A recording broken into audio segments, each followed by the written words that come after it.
Yo, put a one in the chat if you can hear me, man. Dayroom time. That chain bus just came in, man. Put a one in the chat if you can hear me. Am I clear?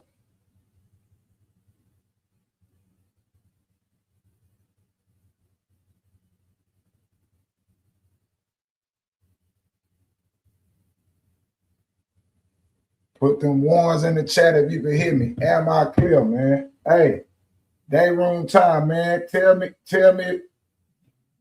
I need y'all to tell me if y'all can hear this audio. We got Real Tuna TV, man. This slack that I've gotten from Los Angeles, California is wild. It's wild. And it's coming from people like Bounty Hunter BJ. That hurt me. That actually hurt my feelings. Me getting talked to by Bounty Hunter BJ. And see, at first, you had us fooled when you came and said, Gumby not moving like an OG. That was the narrative you put out. But see, in this video, you made it clear. When you said, Bart Simpson, he'll never be able to make another BJ. He'll never be able to do what Gumby do it with Gumby. Dayroom time. Because it was genuine. You hate. Damn. I knew from the jump you was hating on Gumby. For real? I knew from the jump you was hating on Gumby. Not hating. Let me tell you about BJ. Okay.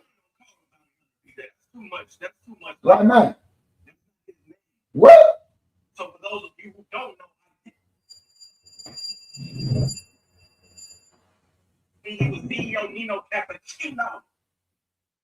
It was Nino Cappuccino until he met Real Tune, and I told him you born by the name Bounty Hunter BJ. What? You go look at his Instagram. I made his link tree. I managed his social medias at a point. I turned BJ up. I made BJ a star on the internet.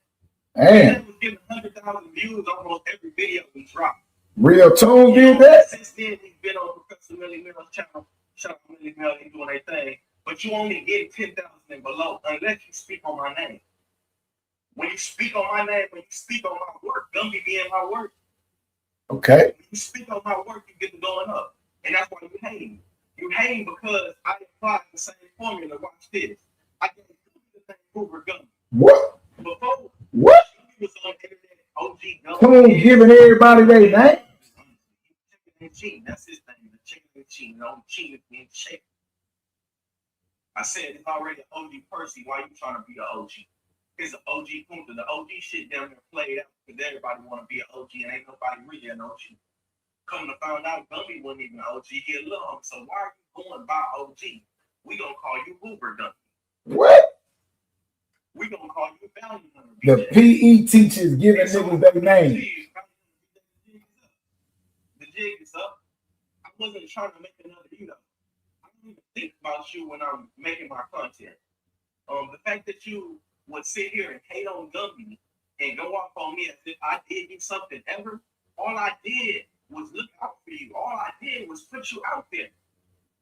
Now, it's interesting that Bounty Hunter BJ has come forth as my newest hater. So, around the time I first started conducting my research on games, I went to California to interview Bounty Hunter BJ, and I was introduced to him by Split B.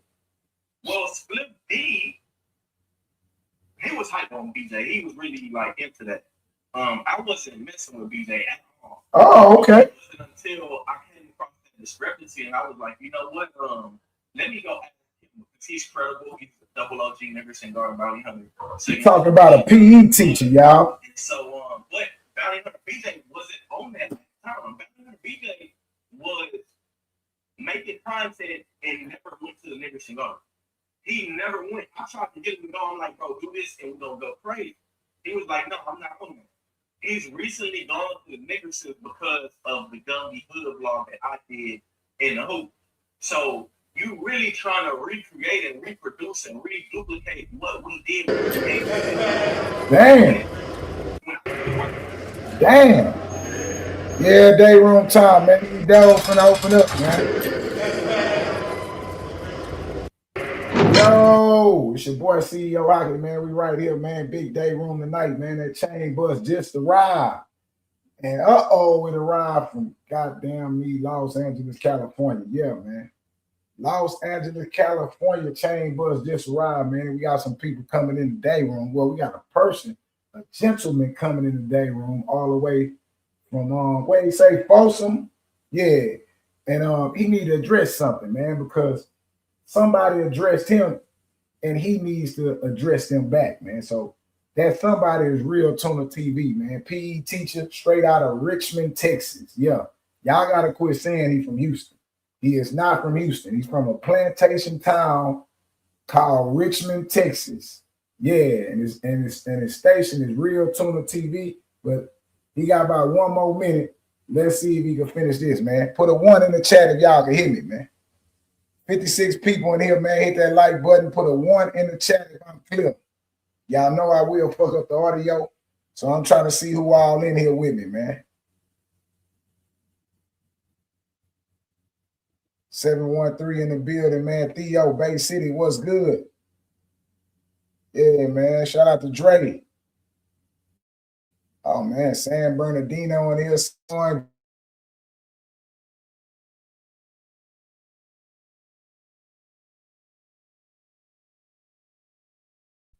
still got action. You still have a story. You still care. Like, you're not a punta. I'm going to give you your respect off top. Huh? I'm going to give you your respect off top. Bringing up couple names. One of these internet gangsters. Like, in the streets, at some point, you was that. And I feel like you get so caught up in that name, Bounty Hunter BJ, that I gave you that name. At what point in the streets, Real Tuna, was you that? You know everybody else was that. At what point was you that? Because I ain't understanding.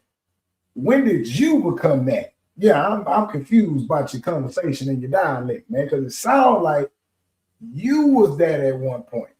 Yeah, that's what it sounds like. Bounty Hunter BJ, when I met you, you was trying to be CEO Dino Cappuccino. You was talking business. You was talking righteous. Now, you over here hating on another man. Hey. Because the Ubers are popping now, and I'm the reason. That's not today. I can't hear too. You the reason the Hoovers been popping.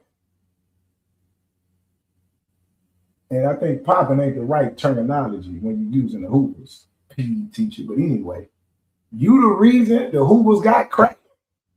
You? I think the Hoovers started in 1970. God damn, it took the Hoovers to 2025 to get the pop. You are the reason, Real Tuna. Let's finish.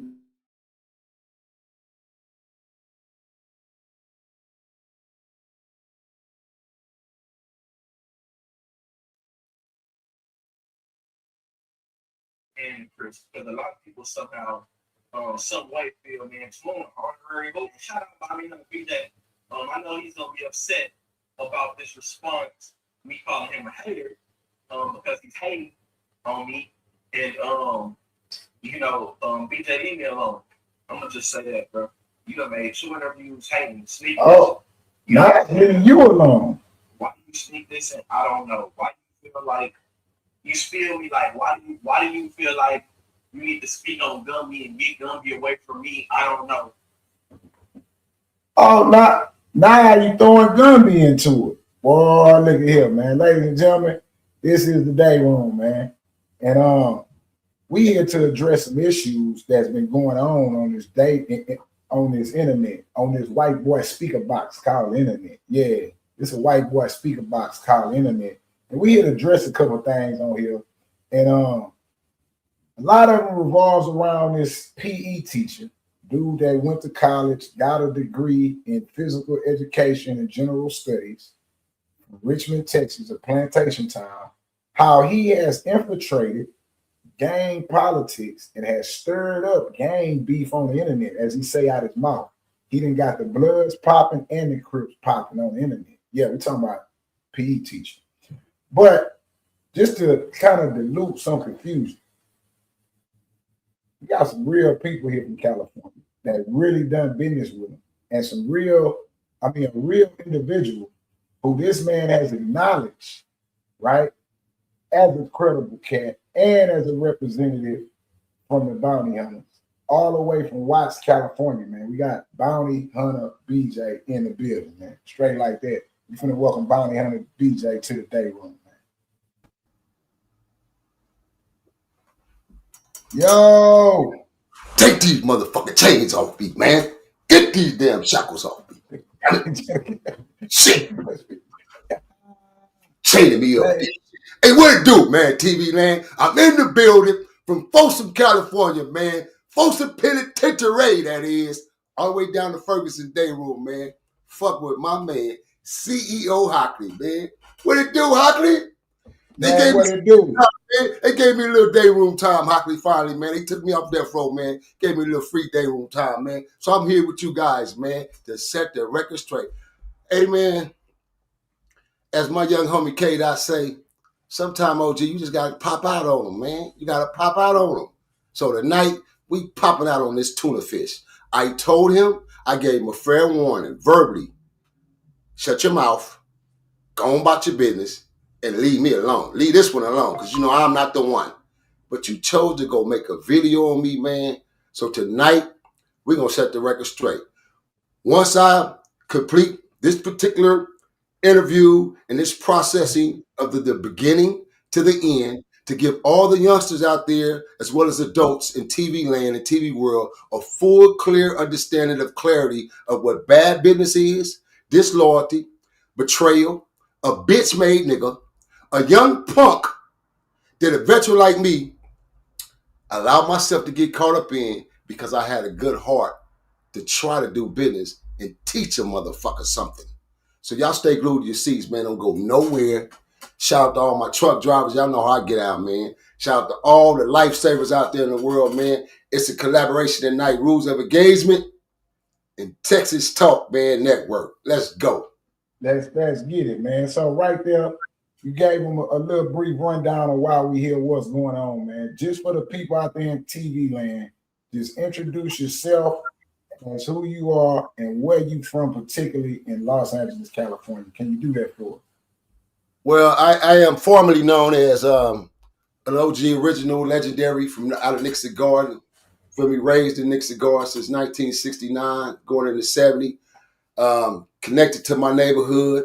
And once again, I don't know why this idiot even brought up my neighborhood and even mentioned the Nixon Garden or talked about I didn't want to do no content in the Nixon Garden. So I'm going to break that down for you guys too to understand the differentiate of what I mean by hood vlogging or hood content.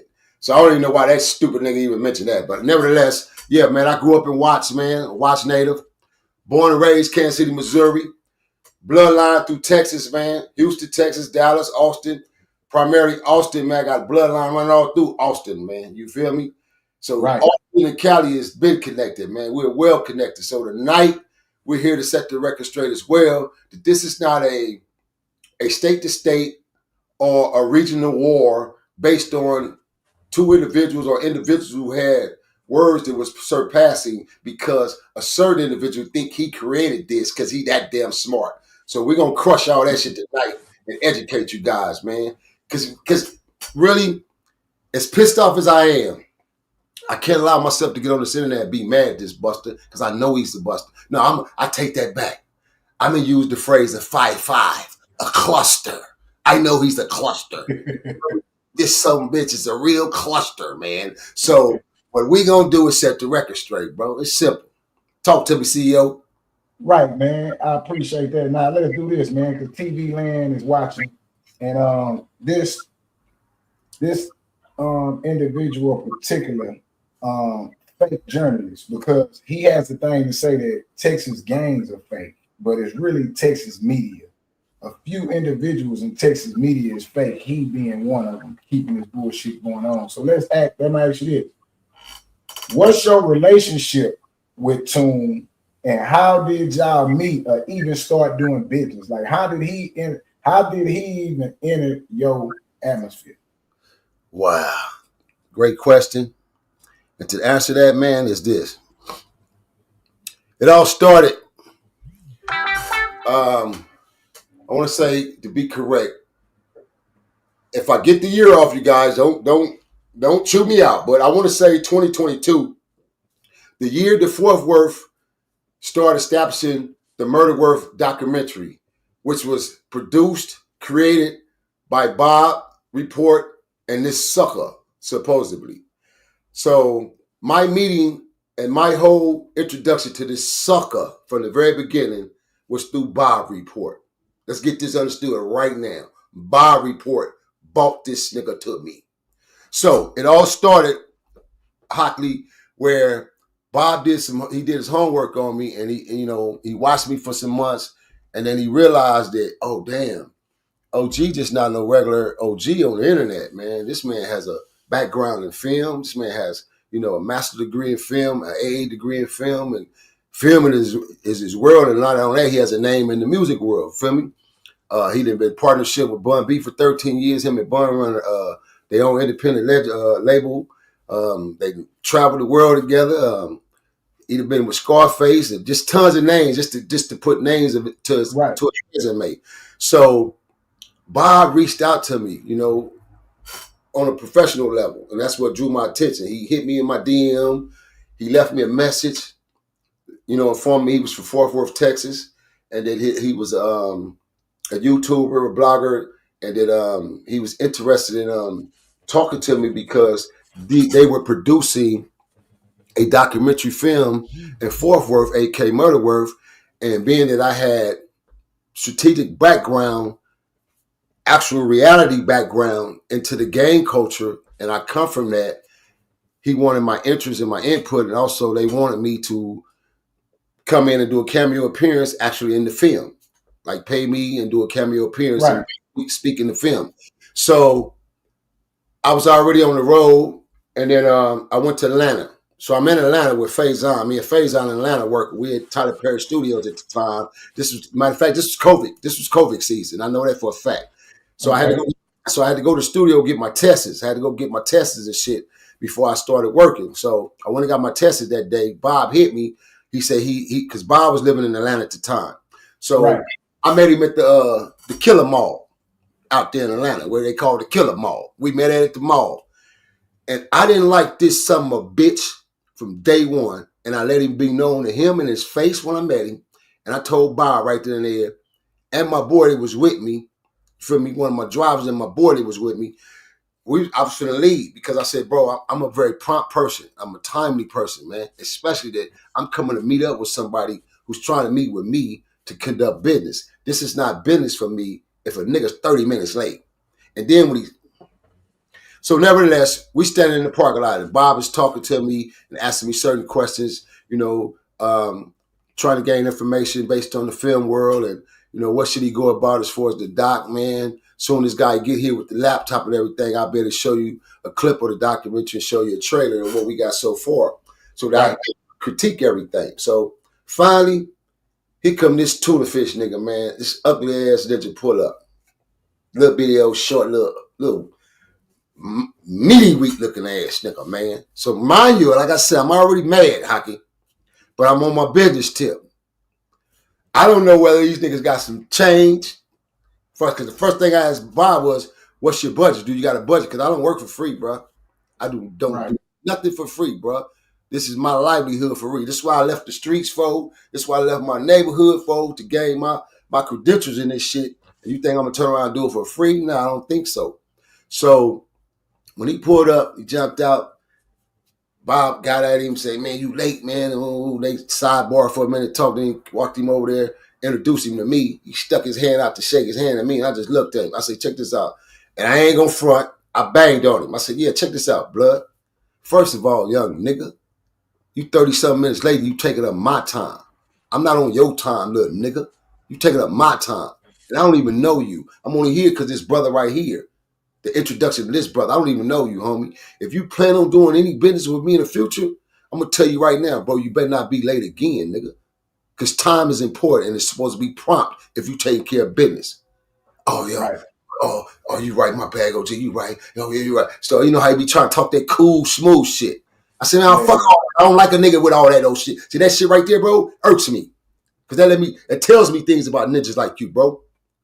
So I was on him from day one in that parking lot, and Bob can contest this.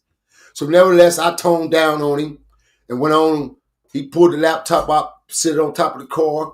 We looked at the clips, and they primarily focus was on dude at the time. And I his name gonna pop up a couple of times in the subject on hand tonight. But his name. No, you saying a primary focus was talking about OG Person, right? Person. That's about, I don't know about no OG Person, man. P, yeah. See, okay, I got you. Nah, we rocking with. I got you. And this whole nigga got the nerve to talk about niggas ain't really OGs, but this is his idol of an OG, right? So this is why this shit got to really, really be correct, bro, and why so much separation and no comparison when it comes to this gang culture shit in Los Angeles, and it didn't spread it like a virus throughout other states. None of you niggas wouldn't even be cuz of the blood and send a cuz word or a blood word out y'all damn mouth. None of you niggas in any state, if you didn't get the shit off of TV, colors as your influence to the reality of the internet, damn it. This gang culture shit was a rise and origin right here in Los Angeles, but when it came down to Bloods and Cuz, red and blue, man.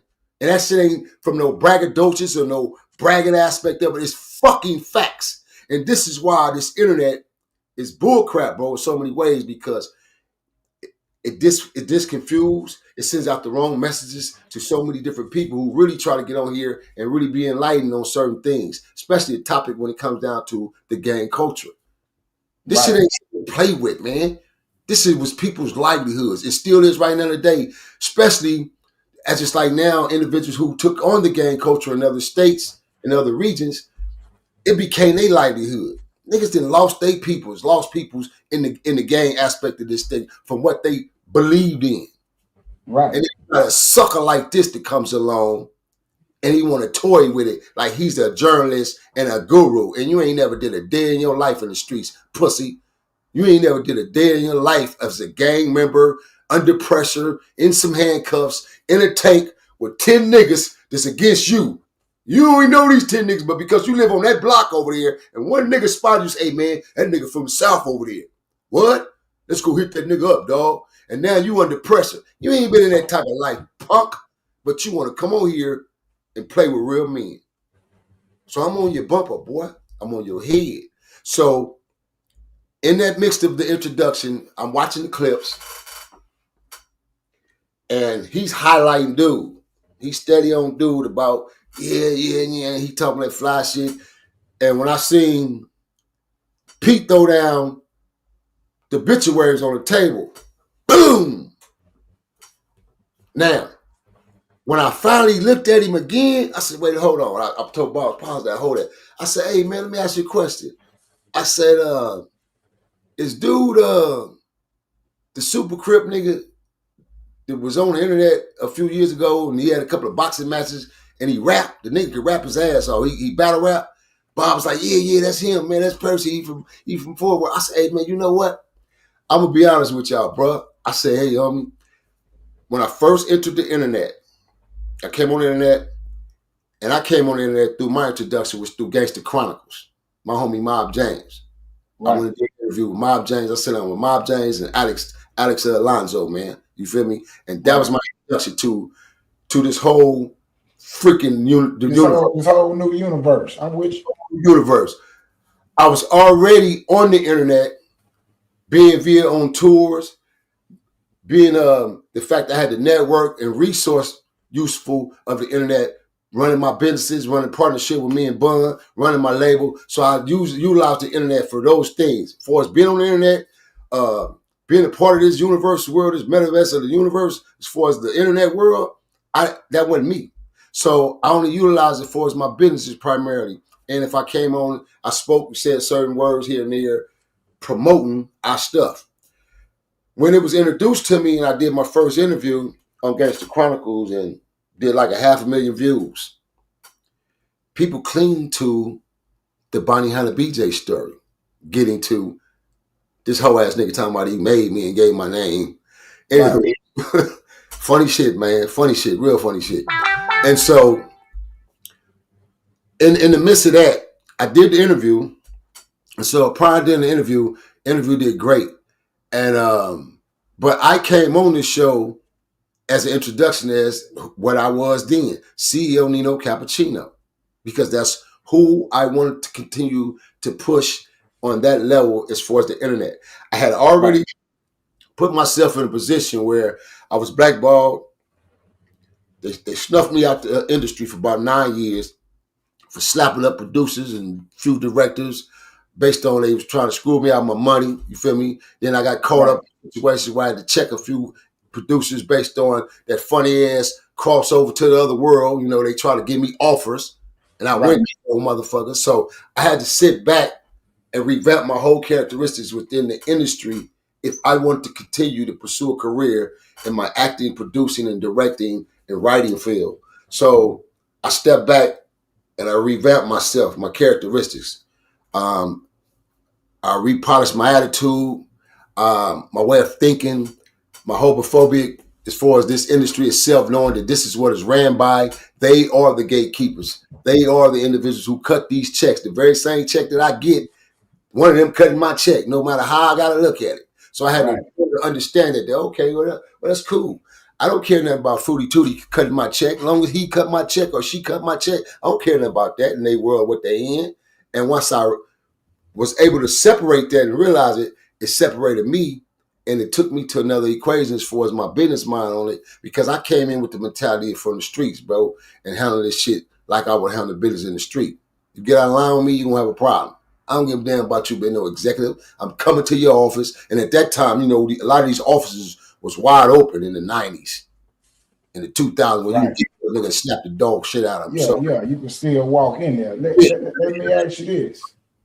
So you and Real Tunes end up start doing some business. And obviously, I mean, the business was legit. Like at what point do y'all start doing business to where he's paying you and Bob is out there? I don't know if Bob ever leaves the picture, but when do you start dealing with him directly with filming and stuff like that?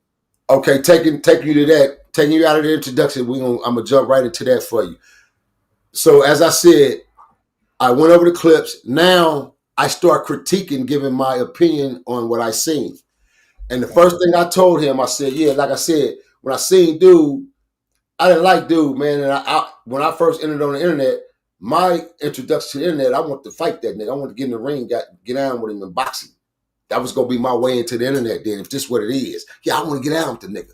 I like the nigga energy. He had like he's super crip. Yeah, let me get out with that nigga. I'm really a blood from Cali. Let me get out with that nigga. So I never was able to make a connection to that level because I wasn't that deep in this universe. And then I had nobody on my team that was a tech. So I didn't, nevertheless, it was the timing. It was good. That's good that it didn't, because, man, it would have been a great performance. I can assure your ass that. But nevertheless, I said, but one thing about it, bro, y'all do got something. I told them that right then there. I said, y'all got something. I said, he meaning Pete. I said, he is y'all key player. I said, because the camera is clinging to his story. When he slapped them damn obituaries on the table like that, I said, that shit was epic. My exact words to them. So I gave the niggas props.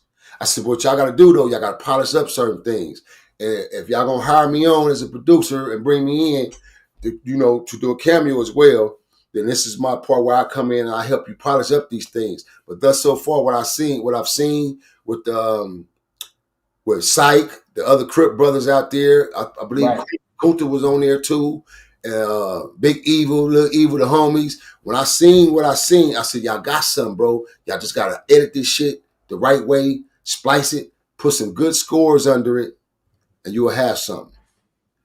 He took everything I said in stride of his notes. When I say he, the Cutthroat.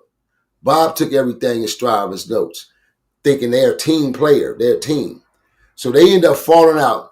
Somehow they get the movie on, they get it on Tubi without coming through me to get distribution. They went and got it on Tubi without a check, no advancement, no money, no nothing. This when Tubi was kind of open up, and they open where they was accepted certain projects.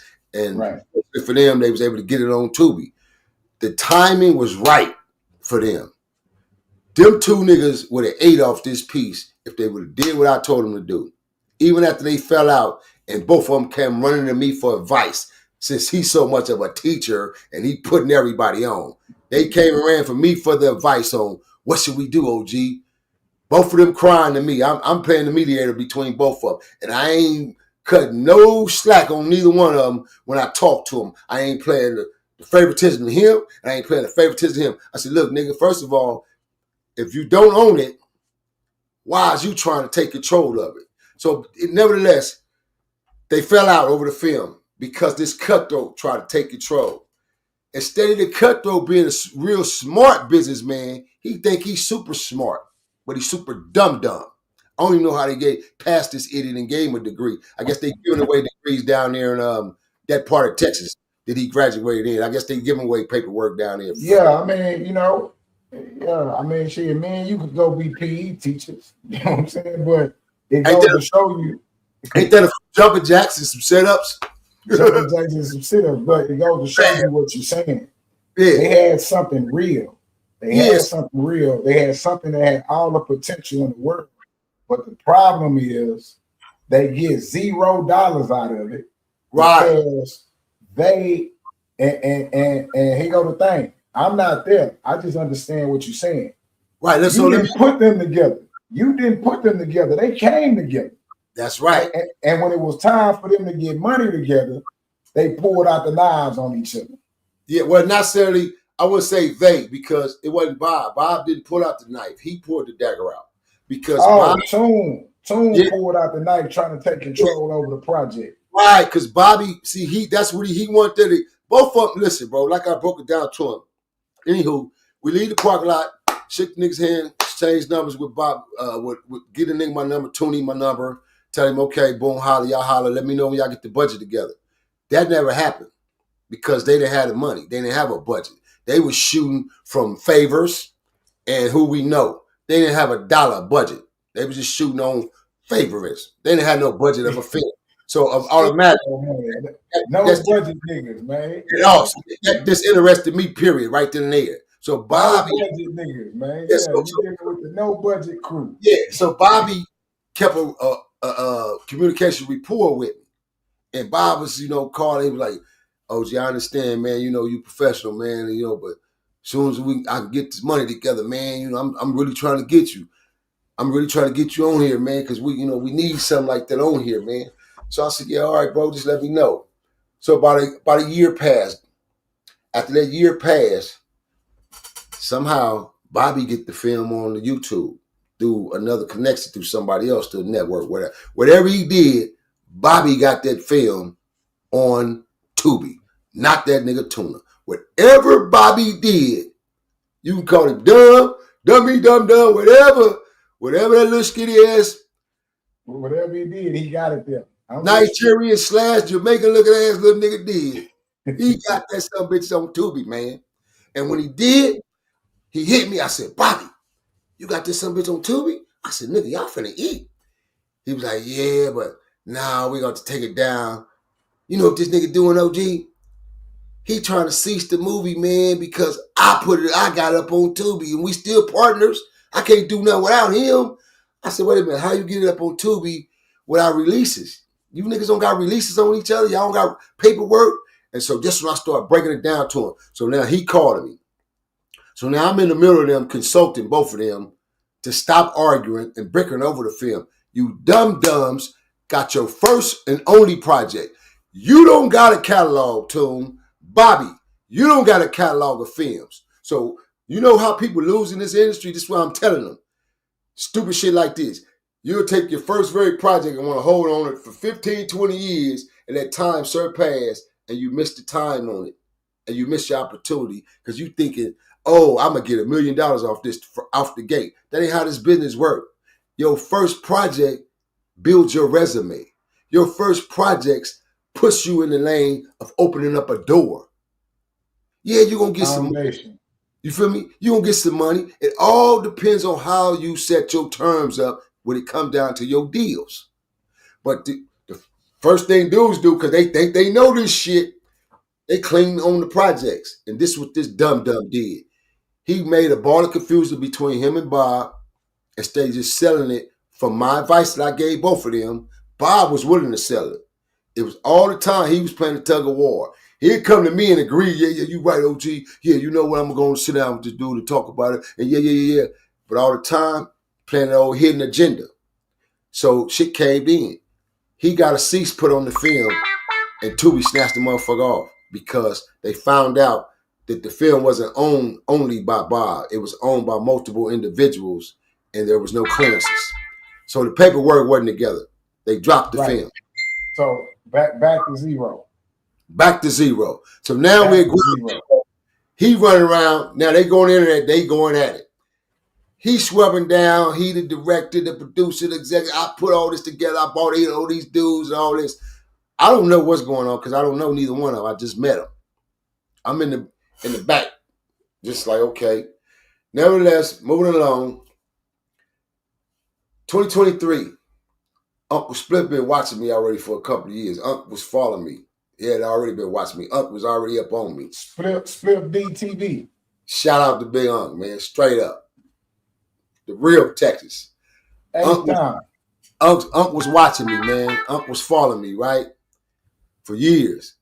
But Uncle was like, he's like, this motherfucker crazy though, man. I don't know how I really want to step to this nigga. So for months and months, Uncle would delay reaching out to me because he told me this when we met. So he finally reached out. When he reached out, I reached out immediately. And it was crazy because once I was on this internet and I started cutting my lane, he was one of the individuals I said I want to work with. Like it was, I had already picked certain people, YouTubers and bloggers, channels and stuff that you want to deal with. I want to work with, right?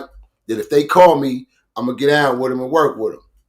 And so when Unc made that call and we connected, we instantly hit it off. Boom. Now Unc had already came to Cali a couple of times because he was doing hood vlogs with the Mexicans. So his startup on the internet came through the Hispanics and the Mexicans. He was fucking with them heavy. From Texas to Cali. He wasn't messing with black gangs at the time. It was primarily Hispanics. Right. And he was just, and he stumbled up on that from the Texas gangs. You know what I mean? And so, right. So that kind of put him out there. And then once he came to Cali, he started interviewing a couple of cats from the hoods. That put him out there as far as LA. But then he still had that broad pass to maneuver all around LA, you feel me? Because he didn't really know nobody like that. So when we connected, that's when he got the LA pass to maneuver all through our city. And I turned on to different hoods, different individuals based on my name. And so Unc started moving around this whole damn city with no problems. And they could go anywhere, red and the blue side, where nobody gonna mess with him. And everybody knew he was connected to me. Everybody. So that everybody in Cali showed him love, bro, because of the connection and relationship that we had.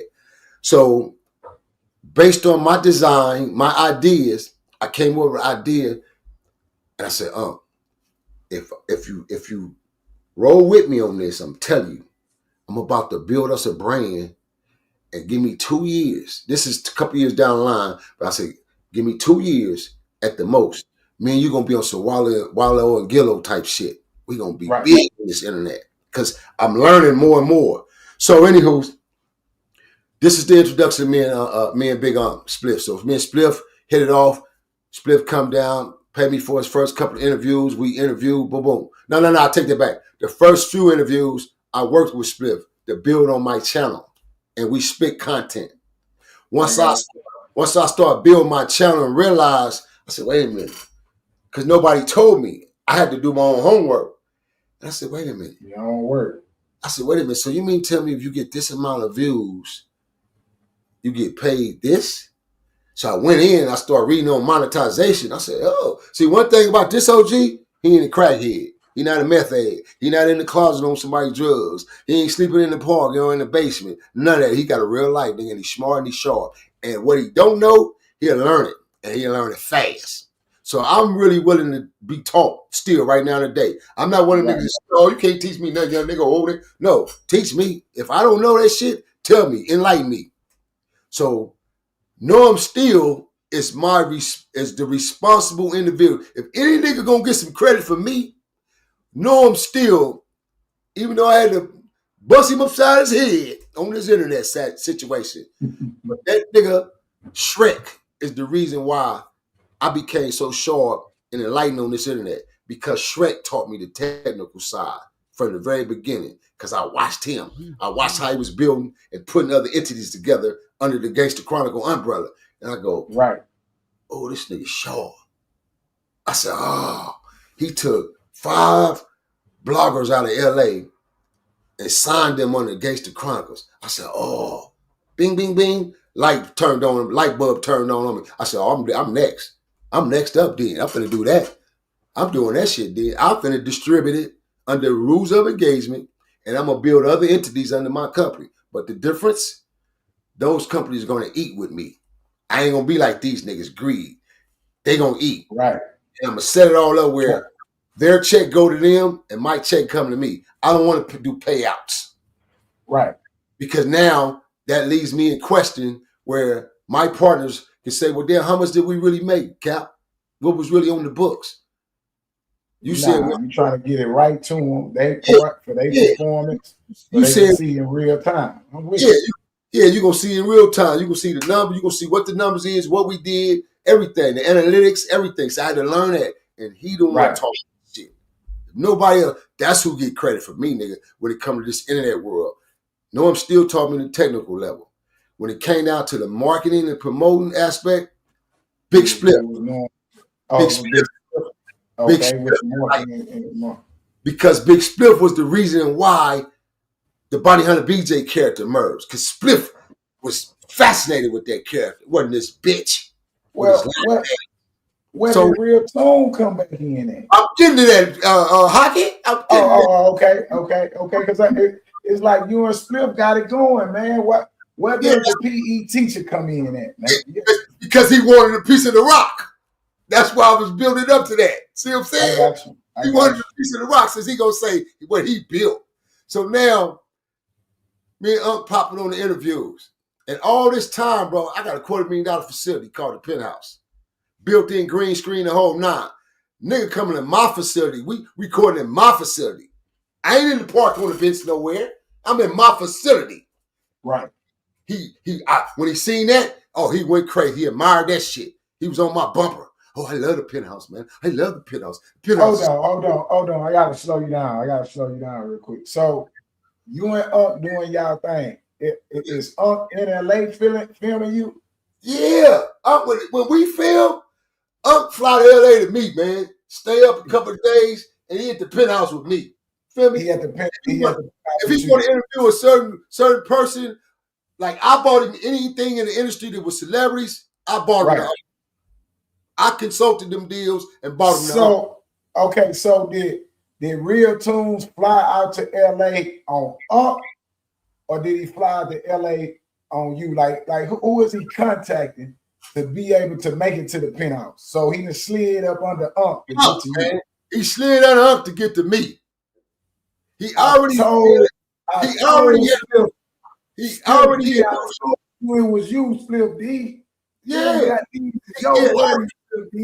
See, CO. He had already knew. Oh damn! I met OG, a year ago at Atlanta. So he already on that to like, okay, I know him because just because you know of me, fool, you met me. You don't know me.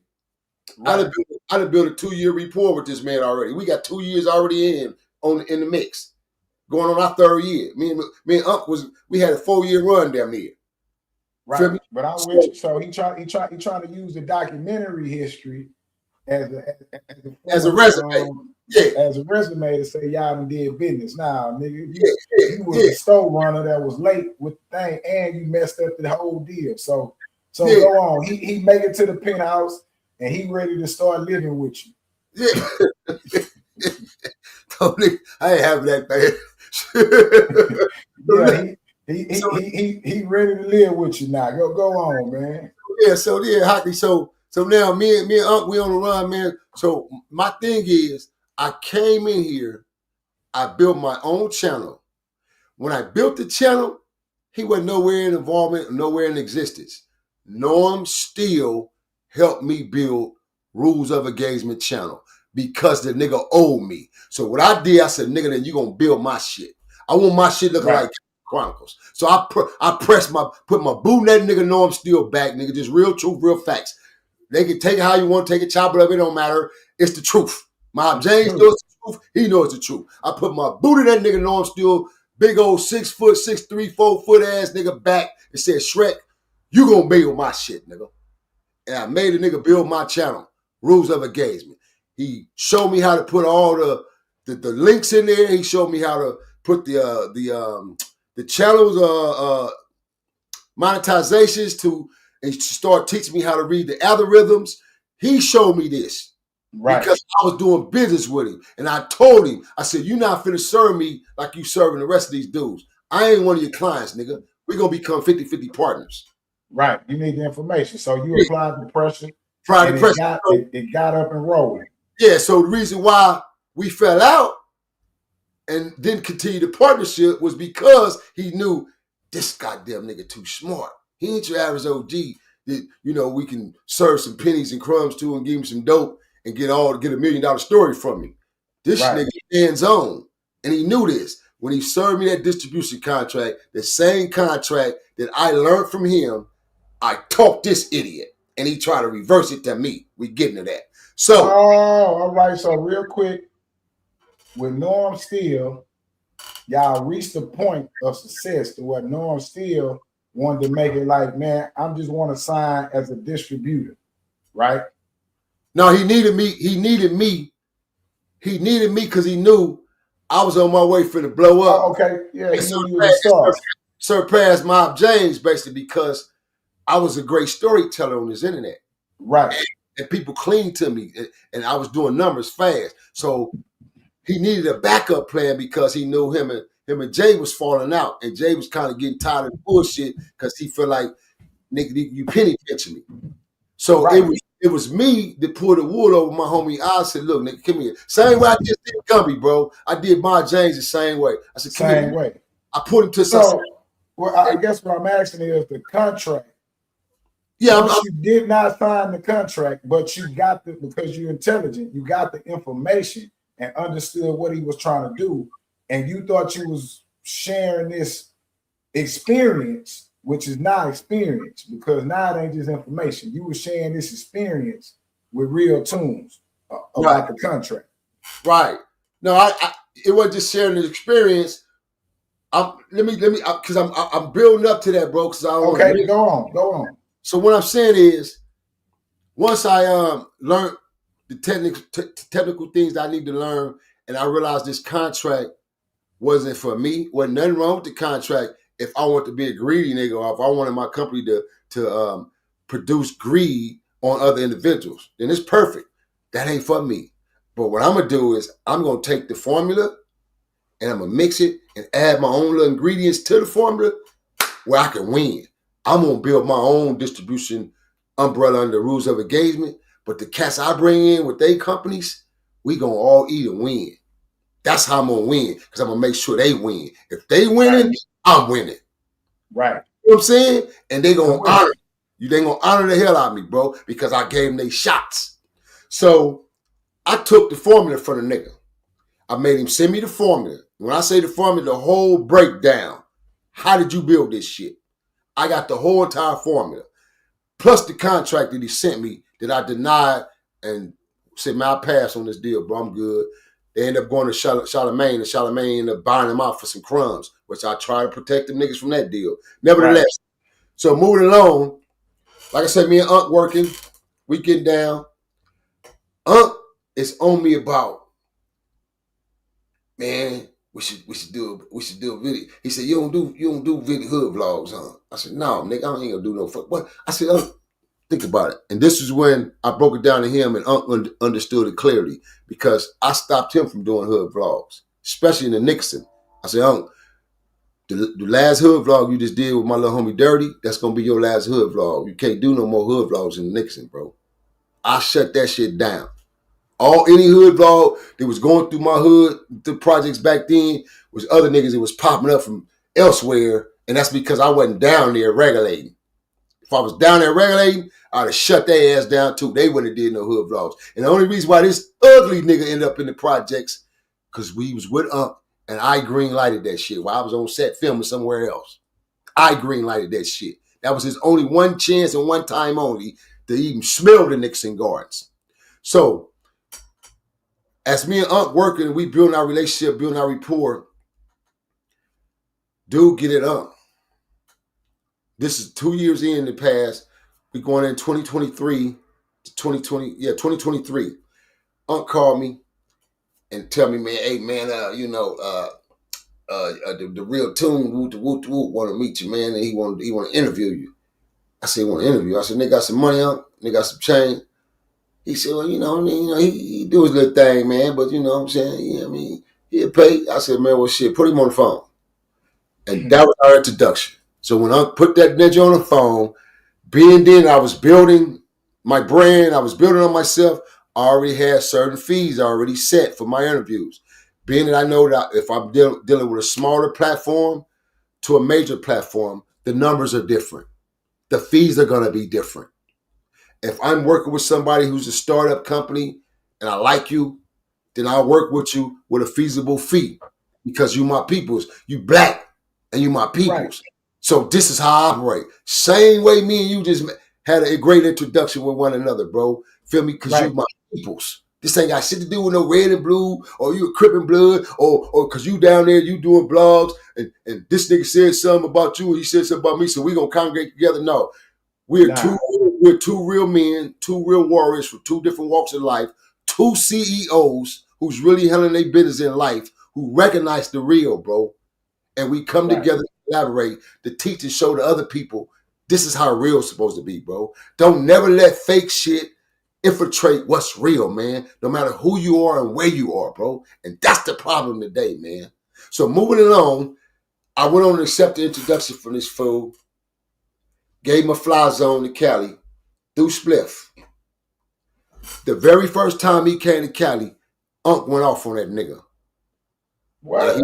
He didn't come back for about 7 or 8 months. It took him damn near almost a year to come back because Unc went off on him. And then I checked the nigga, but he was already gone when I had to check him verbally over the phone. You know what he did? So his first time to Cali, he made Spliff DTV mad. Not Unc, man.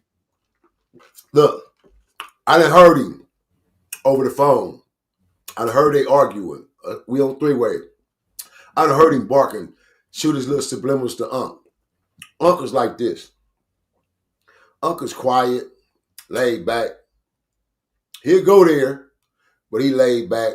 He be laughing, nigga. So when I get up the phone, I tell him, I said, why you be letting that nigga talk to you like that? He be like, man, I don't be paying attention to that nigga.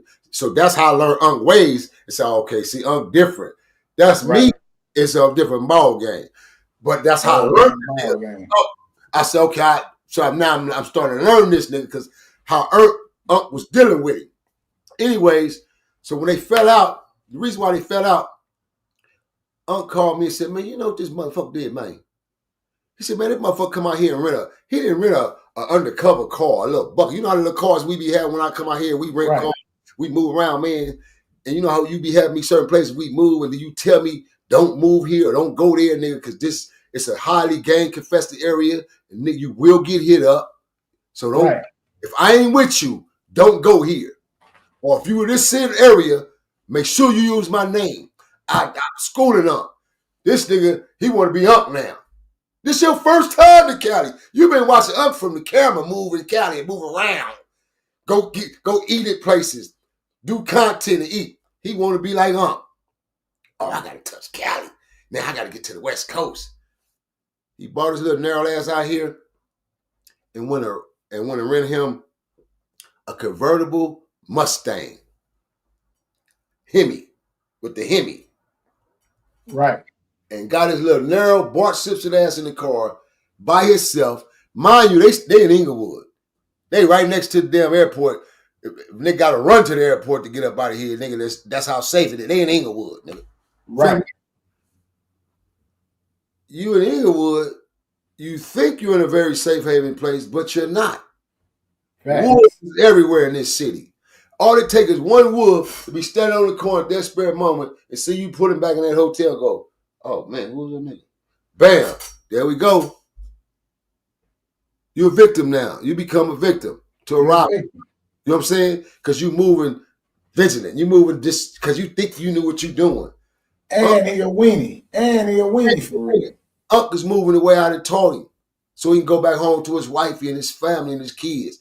Every time he came out here, I talked to the wife. I built a relationship with him, his family, and the wifey because the wifey felt safe with Unc being with me, bro. Right. If Unc wasn't with me, she don't want him in L.A.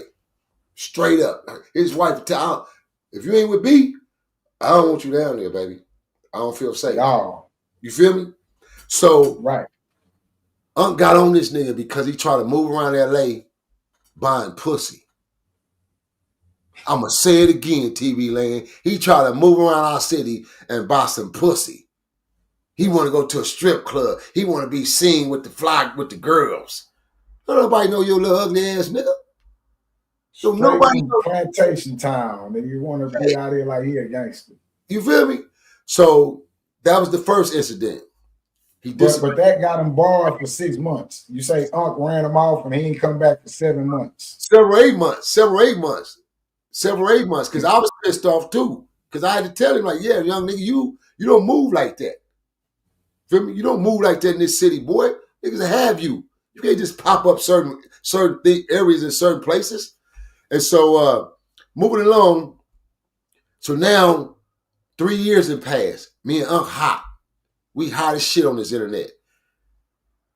I already built, when I came in before I even met Unc, I built myself by myself. Once I built my channel, I built myself a following of 3,200, almost 4,000 subscribers on my own by myself. By the time I got to Unc, when me and Unc partnered up, I was up to 6,600.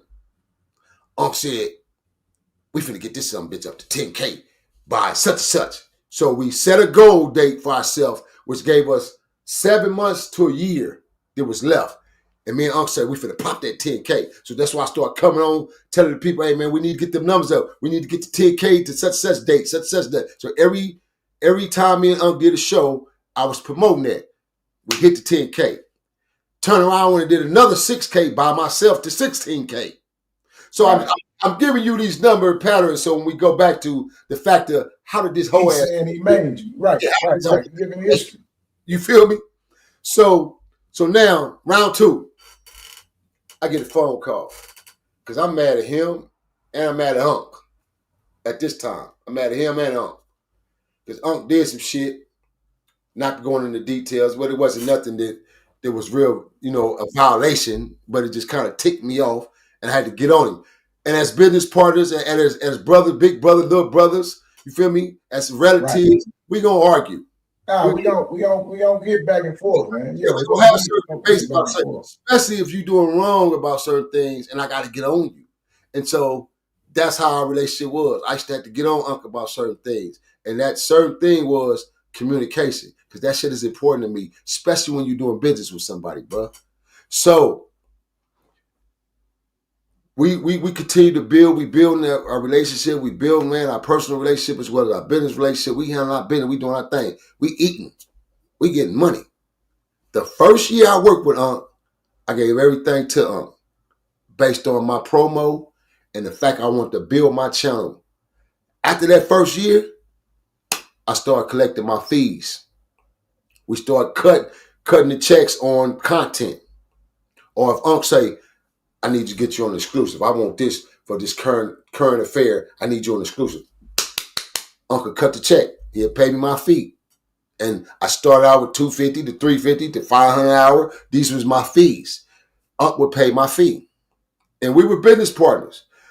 But what I would do in exchange, because he had no facilities, he had a facility. He always had a facility, the penthouse. So Uncle would work out the penthouse. If he wanted to interview any individuals in LA, whether it was Crip, Blood, Pimp, or Hustler, he could bring them to the penthouse and interview them. Right. So I got you. Y'all trading services, so to speak, just helping each other. One hand wash the other. Exactly. Because that was my guy, still is today. So once me and Big Unc start building, now I'm taking Unc around the city. I'm starting showing him different celebrities that I'm connected with, different individuals in the Hollywood circle that I'm networking with, that I'm connected with. So Unc's doing interviews on us. He's filming us, for my channel. We eating off of that shit. So Unc disappeared for about 5-6 months. He's going through some personal things, family, personal issues, and things of that nature. So I'm on my grind solo. Then that's when I came up with the idea of the Zoom and the StreamYard interviews, because we could still work. Even though you're in Miami or you're in Houston, we could still work. Right. So boom, Unc went and ordered some equipment for us. Ordered us some laptops, some microphones. I sent Unc my half of my money on the equipment. Unc mailed me the equipment. Boom, boom, boom. We set up shop. Right. I came up with a name and a brand. The YouTube Twins. Oh, man. When I tell you the internet lovers, we start killing the game on the YouTube Twins. Current affair topics. Topics that nobody would touch globally, that our people need to be enlightened. Because all you see every day is ass and titties and fights. No, we're going to start educating our people, bro. We're going to start enlightening our people. Those who want to learn and listen, man. We got to, if some of us don't do it, then it will never be done. We got to be able to teach others how to gravitate your mind from this internet, bro. If you're going to be on here, make it a purpose. Make it a reason. Purpose. Right. You feel me? And that's what we were doing. And people were loving it because we would cover touching stories, bro. And so during that duration, this nigga seen how hot we was. He called me crying and whining, man, how can we make it right, man? And Unc want to make it right too, man. How can we make it right, man? We need to get back to Cali. I said, well, nigga, I don't know what. Unc got it right, nigga. You need to make it right. Fuck you mean, Unc? You need to make it right, ninja. What the ticket gonna be, OG? Ooh. I gave my ticket. He paid me. Send me my advance. Send me my deposit up front. Balance when he land.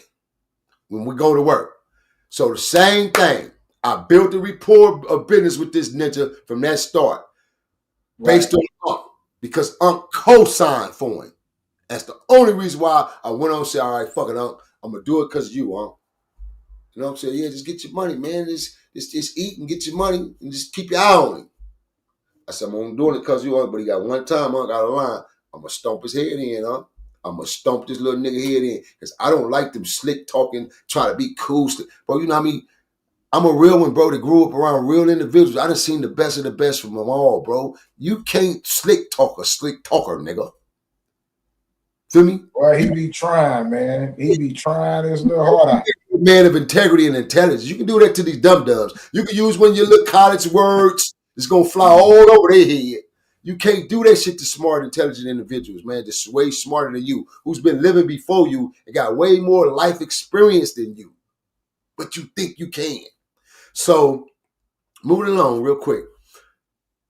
I allowed him his second LA pass to come back, fly zone to come back to LA. He comes back to Los Angeles, you guys. We cook, we connect. Boom. This is when I sit him down. I charge him a consulting fee. Anything I do for you, boy, I'm charging you. You get no fees. You get no freebies. Me and you aren't homies. It's business. Understand this. It's business. I really don't even like you. See, you gonna get on there and tell the people it's the opposite around. Because I done told you in your face I didn't like you. I didn't like you. Talk too fucking much. And I hate a nigga that talk too much. Because 9 times out of 10, you're not gonna produce no results. Period. So stop fucking talking, nigga, when I'm talking. Shut the fuck up. I used to tell him this in his face. So when he came to LA, he had to pay me rental fee. Because you're going to rent and film out of my facility, punk. You didn't have no facility. You didn't have nowhere to go in L.A. So you rented the penthouse for me. You came to L.A., you had to pay me for my interviews and to use my facility. Because I charged you to pay me to use my own facility. Because you don't got a facility. You think I'm going to do an interview and just give you a flat fee and you still don't got a facility? Then take me somewhere and interview again. Oh, I thought we could interview in the penthouse. No, the hell you didn't unless you're going to pay me. Oh, what's that gonna cost me? OG, damn, OG, you cry because you cheap, you penny pinch. Not only that, he trying to run up play. Listen, man, you can't use somebody else's relationship in place of your own. You have to build your own rapport, and you already fucked it up in Atlanta by coming late. Yes. Yes, exactly. So now, just that whole introduction from the very beginning had already rubbed me to the degree where I know any business I do with this dude, if I don't stay on him and be thorough, he'll try to be slick. I can read this nigga. And you young, boy. You in your 20s, boy. What the fuck is wrong? I got sons your age, nigga. You how you gonna try to run rings around me, man? That's how I be trying to understand this shit. So here we are. We connected. I decided to do business with him. Now I'm talking to him on the phone couple of months prior before they get ready to get the money together to come to LA. It took them a few months to get the budget together. Nevertheless, he's calling me daily. We're on the phone. We're talking. Now, this is the part that comes in at where he got on here and he claimed, oh, I gave him his name. I built his page. I did all that. If anybody knows me and heard my name and heard me when I spoke on this dude's name, I get on his head and I gave him his little props. I say the nigga's smart, but he's stupid as hell because he tried to play the real and the wrong people. If he did the right things, he could be a sharp young nigga. I've given this young nigga his props. However, we were at the penthouse. It was his interview time. I got him Melvin Foreman. Nigga, you didn't know the triple OG. I bought Melvin to this fool. I set up the consulting deal, charged him a consulting fee, which is I do. My consulting fees is $350. It started $350, nigga, and up. He was like, oh, damn, OG. Well, you must don't want him. Oh, yeah. Yeah, well, pay that money then if you want him. And as you see, he got him because he paid that money. Right. And then I got in the homie ear and told Mel, hey, Mel, is this nigga paying you for your interviews? Anything from LA, I get on the homies. Is he paying y'all? Are y'all charging a fee? Because if you're not, charge a fee for that story because he going to eat off your story, homie. Y'all don't know. Right. Y'all don't know better than no. So don't just get that nigga no story and you don't get a fee. I don't care if it's $100. At least that's $100. Right, whatever it is. Yeah, at least that's $100 in your pocket that you didn't have today. That's $100 in your pocket. Mel say, right. Good luck. So Melvin stayed on the nigga head when it came to the business now because Melvin knew the fee. Feel me? So I let him interview the triple OG, A-Trey Gangster founder in the penthouse. So all that shit you see on this channel, that's my facility. Everything you see in LA that he done, that's my fucking facility. But he put me. Nigga, you sitting up on the 11th floor overlooking Los Angeles, West LA, all the way far as to Compton, nigga, watch the Long Beach. Then you get behind you the Beverly Hills, nigga. $250,000 facility in a high-rise building. Courtesy of me, nigga. But you put me on, heifer. So, moving along, TV Lane, moving along. Like I said, we start our business, we start getting down. I'm telling this dude the whole couple of months, CEO, while we on the phone, I'm telling him my rules on how I operate, bro, and how I work. And please don't do these things, bro, or we're going to have a problem. We're going to have a run-in. When we talking, he try to cut me off. I said, Tone. Hey, man, listen, nigga. Shut the fuck up, my nigga. Listen. Don't do that when I'm talking to you. I'm trying to break something down and explain to you from a production standpoint, and you get to running your mouth. This ain't gym class, nigga. This is film productions, something you don't know shit about. That's why you asking me. So be quiet, man, and let me speak, young homie. This is how I have to talk to him every time, bro. And I'm going to show you through the receipts. We're going to show TV Land through the receipts tonight. You're going to see my conversation per how to talk to this nigga. It's not a lie. So I don't know why he came on here and made that video of lies. So moving on, I said, okay, we set up the date. He hit me with my deposit. Unc sent me my deposit. Because Unc getting 2 interviews set up. He interviewed me, and Unc is interviewing, who did Unc interview at that time? He interviewed somebody else that he had an interview set up with in their neighborhood. So, again, prior before their date to fly out here, he doing some cheap shit with Unc now. So they arguing back and forth. He doing cheap shit. How do I know this? Because me and Unc like this. So, of course, Unc me and tell me. Feel me? Right. So I'm like, man, it's so cheap ass nigga, Unc, man. This nigga, he cheap, Unc. Just cheap, bro.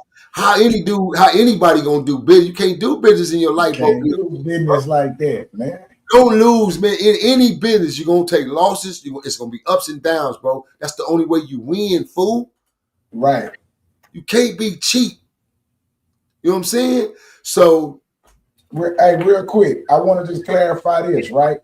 So, up until this point, when you built up your channel, on the left, but you didn't went all the way up and you rolling, you are operating under CEO Nino Cappuccino.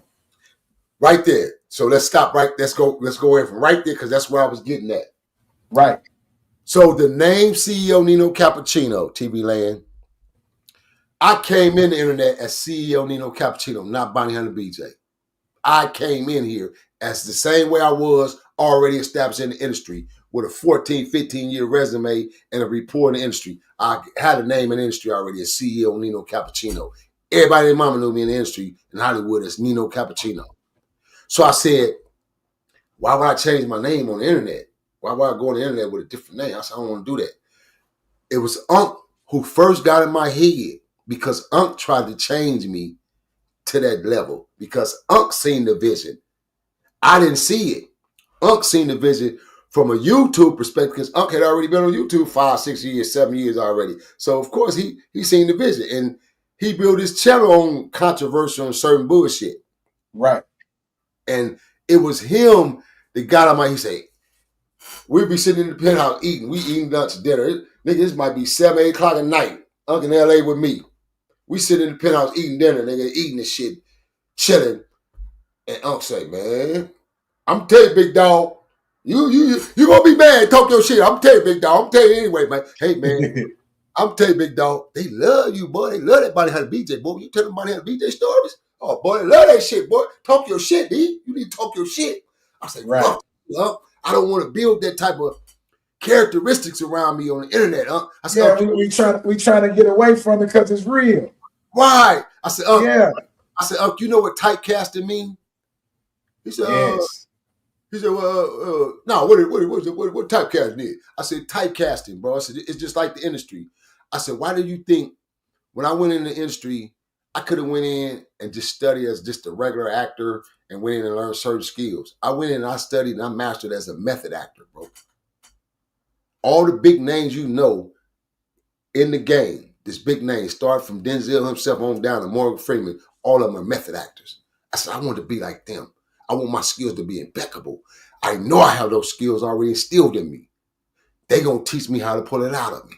And that's what they did. So I said, I don't want to typecast myself on here as Bonnie Hunter BJ, and that's all the internet know of me. Then how am I going to continue to network, show my progress, show my achievements as far as my acting career and my film career and me being a father?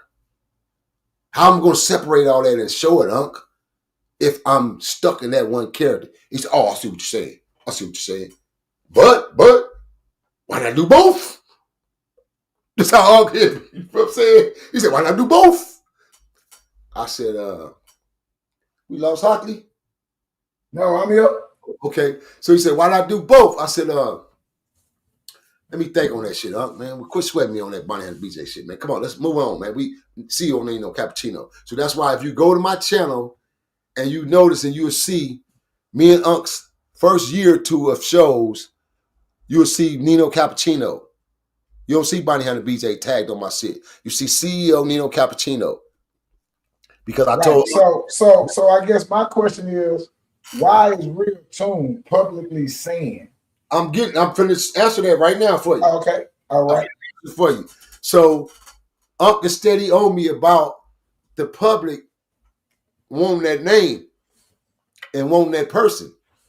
And so me being a businessman, I'm listening to Unc, but again, I'm already made my mind up, bro. I'm going to build the characteristics that I'm already under CEO Nino Cappuccino so I could stray away from Bonnie Hunter BJ because I buried that street character coming on the internet. I don't want that character to rise, bro. I don't want it to become a conflict with my business. I don't want people to hear that name and say, oh, shit, that's who that is? Oh, no, man, I ain't doing that. I ain't fucking with that. So I want to stay on my business path and my professional path as CEO Nino Cappuccino. Again, taking in consideration of what Unc told me, I started thinking on it. So I started watching controversial videos, and I started watching how the videos would hit and go viral. I said, oh, that's what I'm talking about. The time when I allowed Bart Simpson to fly to LA with Unc, like I said, after the couple of months that passed, they got the budget together, they got everything intact, they paid, flew in, we set up, we went to work. We had a meeting in the penthouse because this the same night he interviewing Melvin Foreman in my facility. He interviewed me first, then he interviewed Melvin Foreman. The next following day, I charged him again another consultant fee because I bought him Squeak Rule. I bought him my young homie Squeak Rule from IFG. He sit down with me, Squeak Rule, him, my little homie Klepto. And he interviewed, we had a group interview. And that's on my channel and his channel. But he paid for that. Right. But I still took content from that because he got the slick talking. So nevertheless, before these interviews, that was the night I made the decision. Like, damn, okay, let me really think on this shit. He and Unc was in my studio, and Unc said, hey, man, hey, tell him what I was hey, man, he want to tell you something, I'll beat you. And don't go off on him, nigga, man. Just listen for a minute, man. Listen to him. I said, what, Unc? I spent around in my chair. He was like, no, what I'm saying is, CEO Nino, is if you go by Barney Hunter BJ moniker, the internet gravitate to that name. And that name produced numbers. See, it's like you got to pick a fight on this internet. It's like controversial. This is how he breaking it down and explaining it to me. So I'm sitting there listening to it now. I said, oh, here you go. I said, see, here you go with the same shit I'm trying to tell me. I said, bro, I ain't changing my name. Nigga, I ain't changing my name for you or this nigga. I ain't changing my name. I'm not changing my name. I don't want to be nobody on the BJ on the internet, man. I ain't changing my name. Boom. That was that. Did the interview. I did the interview on the Nino Cappuccino with, if you go on his channel, my very first interview with that nigga is on the Nino Cappuccino. My second interview was on up. I became Bonnie Hunter BJ with that food, tuna fish, for him to tell me he gave me a name. However, nevertheless, so I said, I started taking consideration, let me think on it. But taking us back for a second to give you some origin of history. All right, give us something. How can a young kid, 20-something years old, from a little bitty town with probably about 48,000 people in it in Texas, come along and give a known individual who came off the porch in 1975, going into the 76 year, became a known notorious bounty hunter over the years, who came from the streets with that name, who earned that name from the streets, Bounty Hunter BJ / Killer B. They got a chokehold name after my name in my hood, a chokehold, because I used to put niggas in a certain chokehold and put you sleep. So they got a chokehold behind my name, nigga. I earned these names. I earned these stripes. I earned these bars. I earned who the fuck I really am in real life long before this kid came along. All of a sudden, this kid made me and gave me the name Bounty Hunter BJ. That's where you violated and fucked up at, man. That's where you violated and fucked up at when you said that, when that shit came out your mouth and the whole world knew, oh, that nigga that messed up. Right? You didn't name Bounty Hunter BJ. Nigga, we've been hearing about Bounty Hunter BJ since 1998, 99, long before internet, on the streets of Texas and New York and Denver and Kansas City and these just to name a few towns. Niggas know who Bounty Hunter BJ was then. Because that's how ruthless this man was and his travels in the origins of other regions. He was really handling his shit. He wasn't no internet dude. So how could you take a dude who really came from the origin of this gang culture history and you gave him a name? Make it make sense. So I say that to say, he a damn lie, TV Land. He never gave me my name. None of that shit. He gave me some advice, which I would credit him to that. The same advice that Unc gave me, and the same advice I heard from a couple of people in this metaverse, universe, YouTube world, that controversial sales, like everything else sells. You should know that you're a filmmaker, Cap. And I thought about it and said, damn. So that's what made me cross over, and I said, I'll do both. I'm become CEO Nino Cappuccino, but I'm gonna do something different. I'm gonna do something ain't none of these niggas ever done. I'm about to go LLC my name. I'm gonna brand myself, and I'm gonna get paid off of my name from now on. And that's why I became Bonnie Hunter BJ, the brand. You feel me? Right. The brand. Every time you hear me say, that's what I say. I end it with the brand. Now, I know gang shit. This is CEO Nino Cappuccino, aka Bonnie Hunter BJ, the Breezan. That nigga didn't give me that moniker. I did that myself.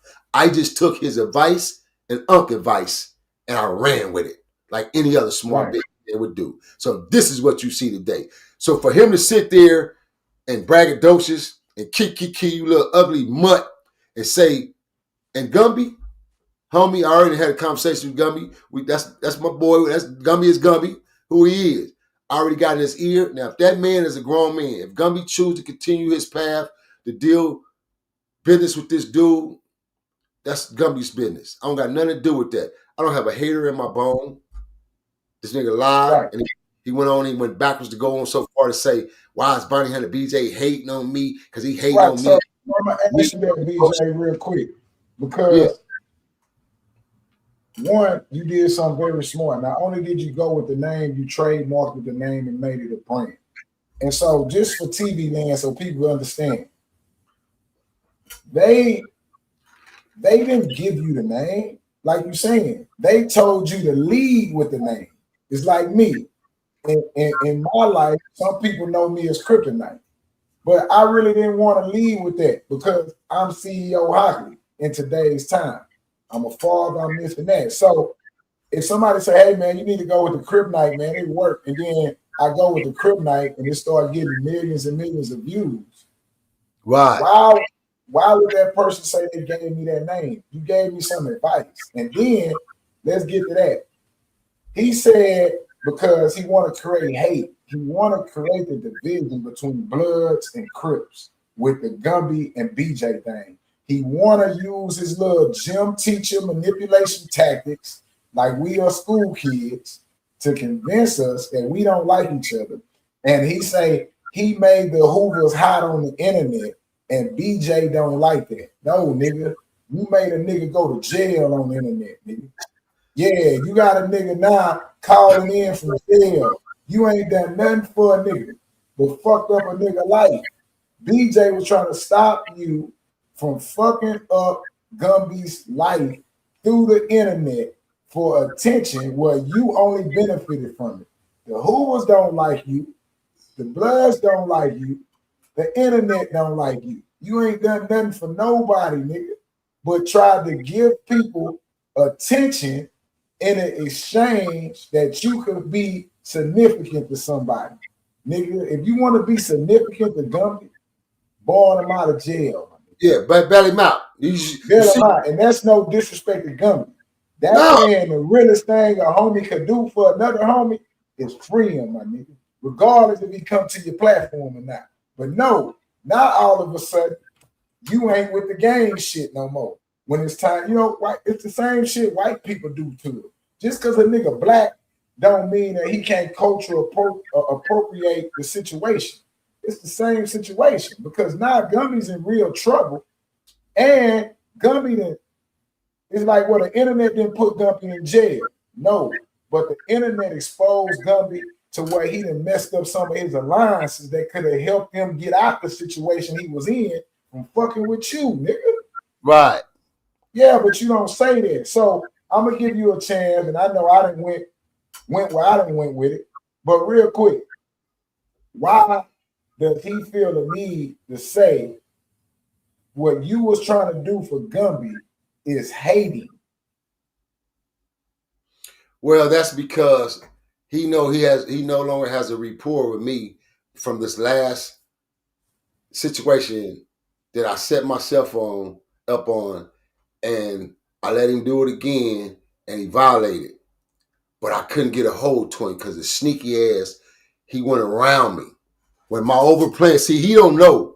I'm gonna share something with you right quick, Hockley. And that's crazy you mention the name Kryptonite because that's how I was aware of you. I seen you based on the algorithm of Kryptonite when you was on that dude, and that's how I was able to come into perceptions with, okay, damn, I understand what they saying now. Yeah, BJ will, because what I did was I test myself. I test myself. I did a couple of BJ stories on my channel, and my numbers went up. I had to get into it with an individual. My numbers went up, but I didn't like this shit because I'm really a fighter, bro. I'm a real squad shooter, hitter, whatever you want to label me as. I'm with the shit. So if wherever I get mad at is where I'd rather get down with a nigga at. I'm not with this arguing, fake beefs and all that old shit. Because you can't say fuck my mama and daddy and then we gonna sit down in a room and interview. I'm gonna beat you the first chance I get, nigga. So I had to learn this shit and separate myself and learn, oh, I got it now, Hockley. This YouTube world universe, this shit is entertainment. It's pure entertainment. It's the separation of entertainment and then network information for those. You got to know how to juggle and separate it. And that's what I learned to do. I learned how to say, okay, 98% of this shit on this internet TV land, do not take this shit serious. These dudes ain't beefing. They don't got to beat them niggas on the phone talking. This shit is set up. This shit is all plotted. It's a play, as they call it. And this is what this pussy has done. He's been in the trenches the whole time making plays behind the doors, behind them closet-ass closed doors, man. So he came out here, like I said. I set him up the second time. He did his interviews, paid Melvin Foreman. They left, but him and Spliff fell out again because he was in the hotel doing the cheap shit. He didn't even want to get his own damn room. He wanted them niggas to get a room with 2 beds in it. Spliff said, nigga, I don't want to be in a room with you. Nigga, I might want to have phone sex with my wife. Nigga, I don't want to be in a room with you, nigga.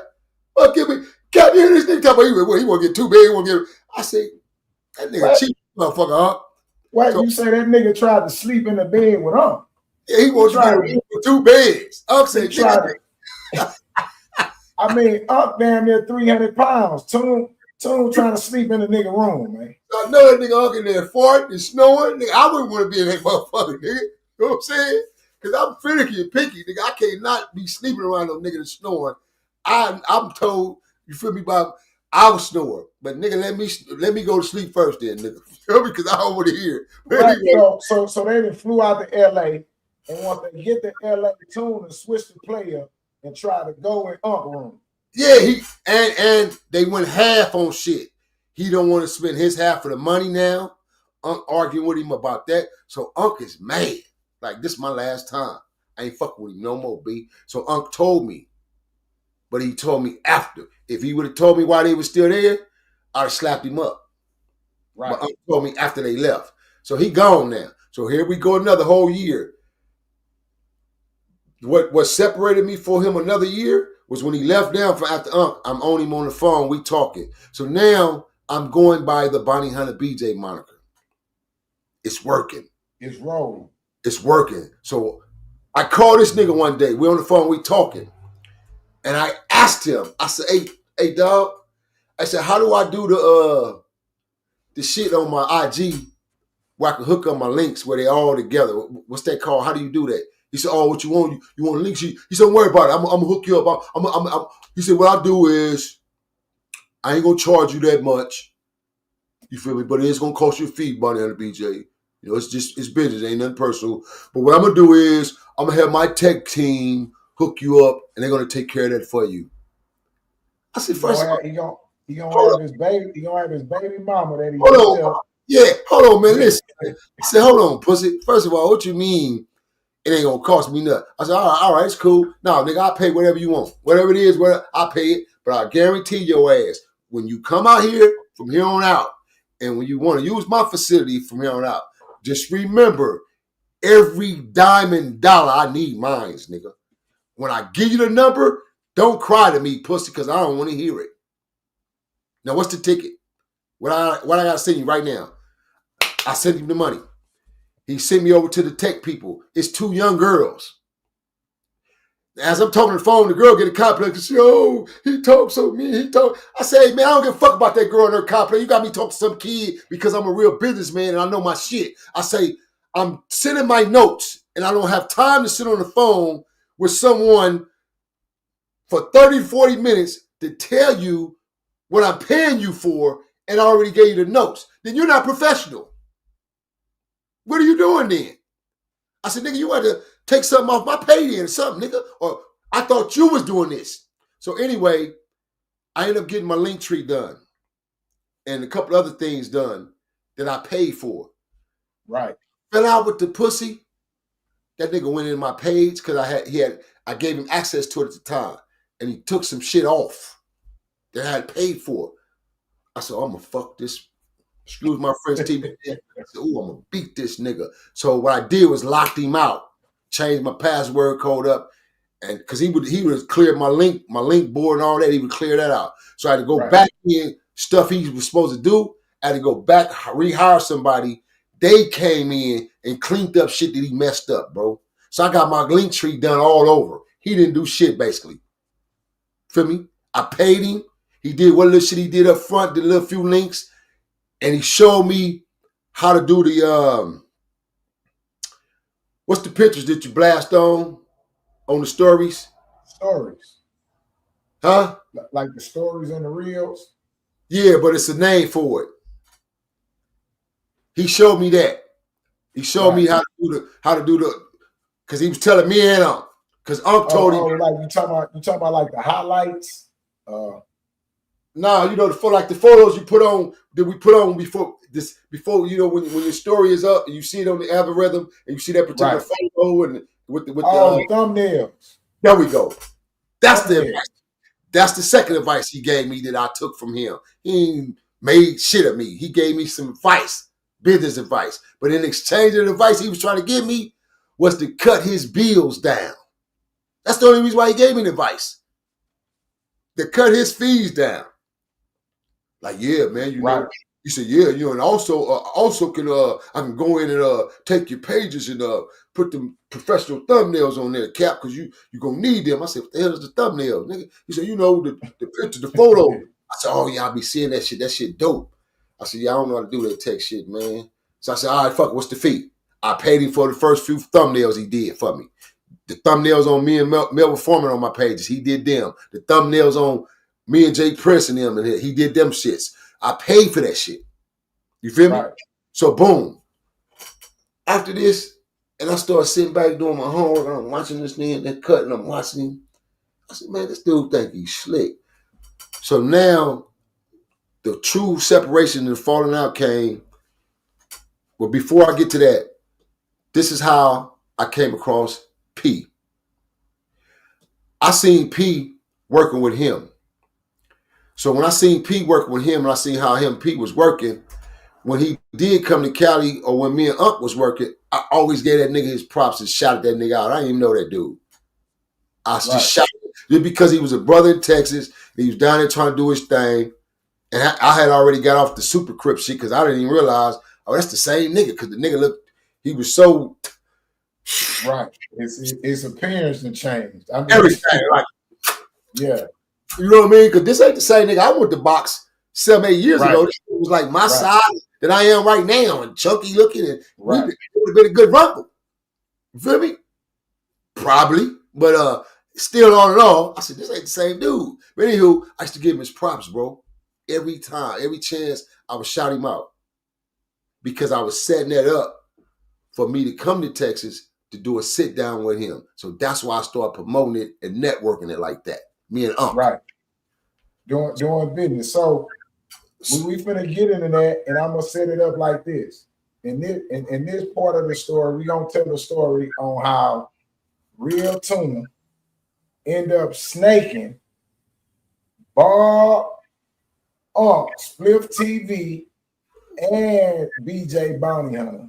Because Spliff and Bob came up with an idea to connect Percy and Bounty Hunter BJ and started doing content of Texas, California series. Yeah, the idea was already there. I instilled the idea. I was still the idea, but it wasn't tuned. That's what I'm trying to say. I instilled the idea to Unc. And then I said, Unc said, well, shit, you know, I don't got no connection with the nigga really like that, man. Holler at the boy, man. And that's what led me to call Tune. So I called the nigga Tune. I say, Tune, and you want to tell a hater? I don't got no hate bone in my body on nothing. You ain't got nothing to hate on. First of all, you don't own nothing. You in some little bitty ass apartment somewhere, nigga. For me, I'm on ownership shit around here, nigga. It ain't no comparison. So I'm not even gonna sit there and play the what I got, what you don't got. I don't gotta do none of that, nigga. It ain't even no comparison as men. We ain't no comparison, bro. You still a young kid. You got so much growth you got to do, bro. If you make it there, if somebody don't split your shit up with some damn weird, nigga. Nevertheless, I told I said, I need to do a sit down with that nigga Percy, man. I said, that should be big, bro. Said, we are know, huh? He said, call the boy. So that's what led me to call him.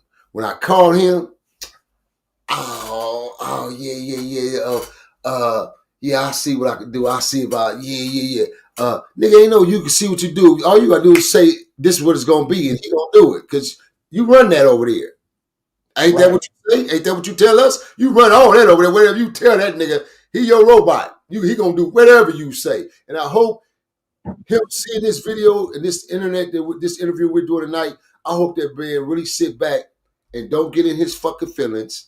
Don't let this pussy get on the phone and say, see, you see them talking about you? You see BJ talking about you? You see? I hope the dude be smart enough to take the advice that I gave to Gumby and sit back and realize I've given damn near a 10-year relationship with this dude. And this nigga done turn around and pay BJ more money he never paid me in 10 years. I'm going to say it again. BJ done made more money off of interviews than I done made in 5 years. I ain't going to give you 10. 5 years. You came double and count the money that you done made. Crumbs. Right. So I'm teaching you guys, bro, basically, me and CEO Hockley, the real truth of doing bad business with a kid. Because this dude ain't a man. It's not a grown man. Just because you have babies, nigga, 2 babies, don't make you a grown fucking man. Feel me? Listen, man. He's cheap. He's irresponsible. He's not as smart as he think he is. He's not wise at all. Because if he was wise, he'd have took my advice when his crybaby ass called my phone last week. The day before he went on and did a video on me. He called my phone, you guys, and we got the receipts and the voicemail message. He called my phone crying. OG, what's wrong? And when I see my phone ringing, I looked at the call, notices him. I didn't answer the first time. I just hung it up. He called back. Hold up, BJ. So you saying Real Tunes just called you last week before he made the video to dish you? Bro, that nigga called my phone. That's on my life. And I don't do the square on my mama and my daddy and all that shit on the dead homies. I don't do none of that disrespectful shit. That's on life. This dude called my phone last week. Facts. I got the receipts. He called my phone and he say, OG. I said, what the fuck do you want, man? What you calling my phone for, pussy ass nigga? Because you know I don't like your bitch ass too. I told you, boy. I said, you came out here. You thought because you met Gumby, that makes a difference. Like, now you got a free fly zone back to LA because you're going to fly through Gumby. Gumby can't stop your ass from me, nigga. Gumby can't stop shit if I want your bitch ass, nigga. See, what you keep fucking failing to realize is I really am who I am. I'm connected with the hooves, nigga. I'm connected with them grooves over there, fool. 107s, 9 deuces, 5 deuces, 9 foes, 111s. I got an alliance with Hoovers, nigga. There's nothing Gumby can do to protect you from me, nigga. Nothing besides get on the phone and call me and say, big homie, get a nigga pass for me, man. And I say, all right, YG, for you, I'll do that, Gumby. That's the only way that can happen. But for him telling me on some, oh, nigga, get up off my nigga Tune shit, man, that man ain't even finna put himself in that position. He ain't finna put himself in that line of fire for you, nigga. And this is what you trying to do. You trying to set up a division and friction with me and him. That's why you keep throwing his name out there talking about I'm hating on you and Gumby play. Y'all ain't got no play. You ain't got no traction. You just trying to use another brother from LA, and you got mad because I was trying to warn him, but I didn't get to him in time enough. If I'd have got to him in time enough, you wouldn't have left LA with that man, nigga. So the breakdown came about. He called me again, bro, begging and crying and whining. Just 8 months ago, he called me crying and whining. Man, how can I make it right again, Cap? Man, fuck this, man. I got to get to Cali, man. I'm tired, man. I got to get to Cali, man. I want to really get this shit right. I mean, Cap, man, I'm telling you, bro, we can do some things. You know, just trying to pump me up. Talk that talk, right? Butter me all up, pump me up. I don't like this nigga in real life, man. Because I gave him too many passes, too many chances. And I don't do that for people, man. If niggas who really knew me seen I was doing, they'd be like, why that nigga get that kind of love? Man, nigga, I remember, nigga, I owed you $10. You slapped the shit out of me, nigga, for $10. You feel me? Just saying, you know, as a comparison, bro, as to where my attitude used to be. You feel me? And my temperament. So dealing with him, he used to flare up that type of shit, man, the old me. Because I dealt with niggas like him, man, in real life, that I done fucked around and fucked over for that kind of shit. That's disrespect to me, man. So I said, all right. He called me. I gave him a ticket. I give a nigga a ticket, about 2 racks. Give him a ticket. Then on top of that, I gave him another consulting fee. He paid me for. I give him Mob James. In the process, I'm already on set. I'm filming 2 projects. I'm doing a series and I'm shooting a movie. So I'm in between sets. So I really didn't want to do this interview for him because I was stretching myself. So he said, man, can I do it at the pen? I said, no, not for free, nigga. I said, besides, I get ready to move. I'm finna change facilities. I'm finna move out of that facility to another new facility in North Hollywood area somewhere, or either Studio Cities.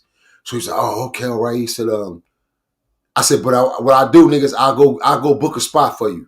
I'll go hook a spot all up, send you all the information, and you rent your spot. I'll show you how to get you a cameraman and everything. He said, oh, we got a camera girl out there. Can I introduce you to my camera girl? Okay, yeah, all right, whatever. Yeah, cool. None of that shit never happened because none of his shit is never professional like he try to set it up or try to claim it to be. None of that shit. He don't got no... He be trying to use all the business jargon and terms and all that shit. He got a real thorough team and all that. Nigga, now you are your team, you cutthroat. Feel me? So anywho, you done got a little couple of youngsters down there in Houston that you was paying a couple of dollars for to do some tech work for you, but they got tired of your ass and left. You feel me? So that's the only way you do your little shit. You pay dummies, basically, who are naive that don't know no better. That's the only way you can do that. So nevertheless, he came out, man, and Hi brother, how are you? hold on, man. Let me cut this phone off, bro. All right, that's cool. I don't know how this motherfucker pop on me.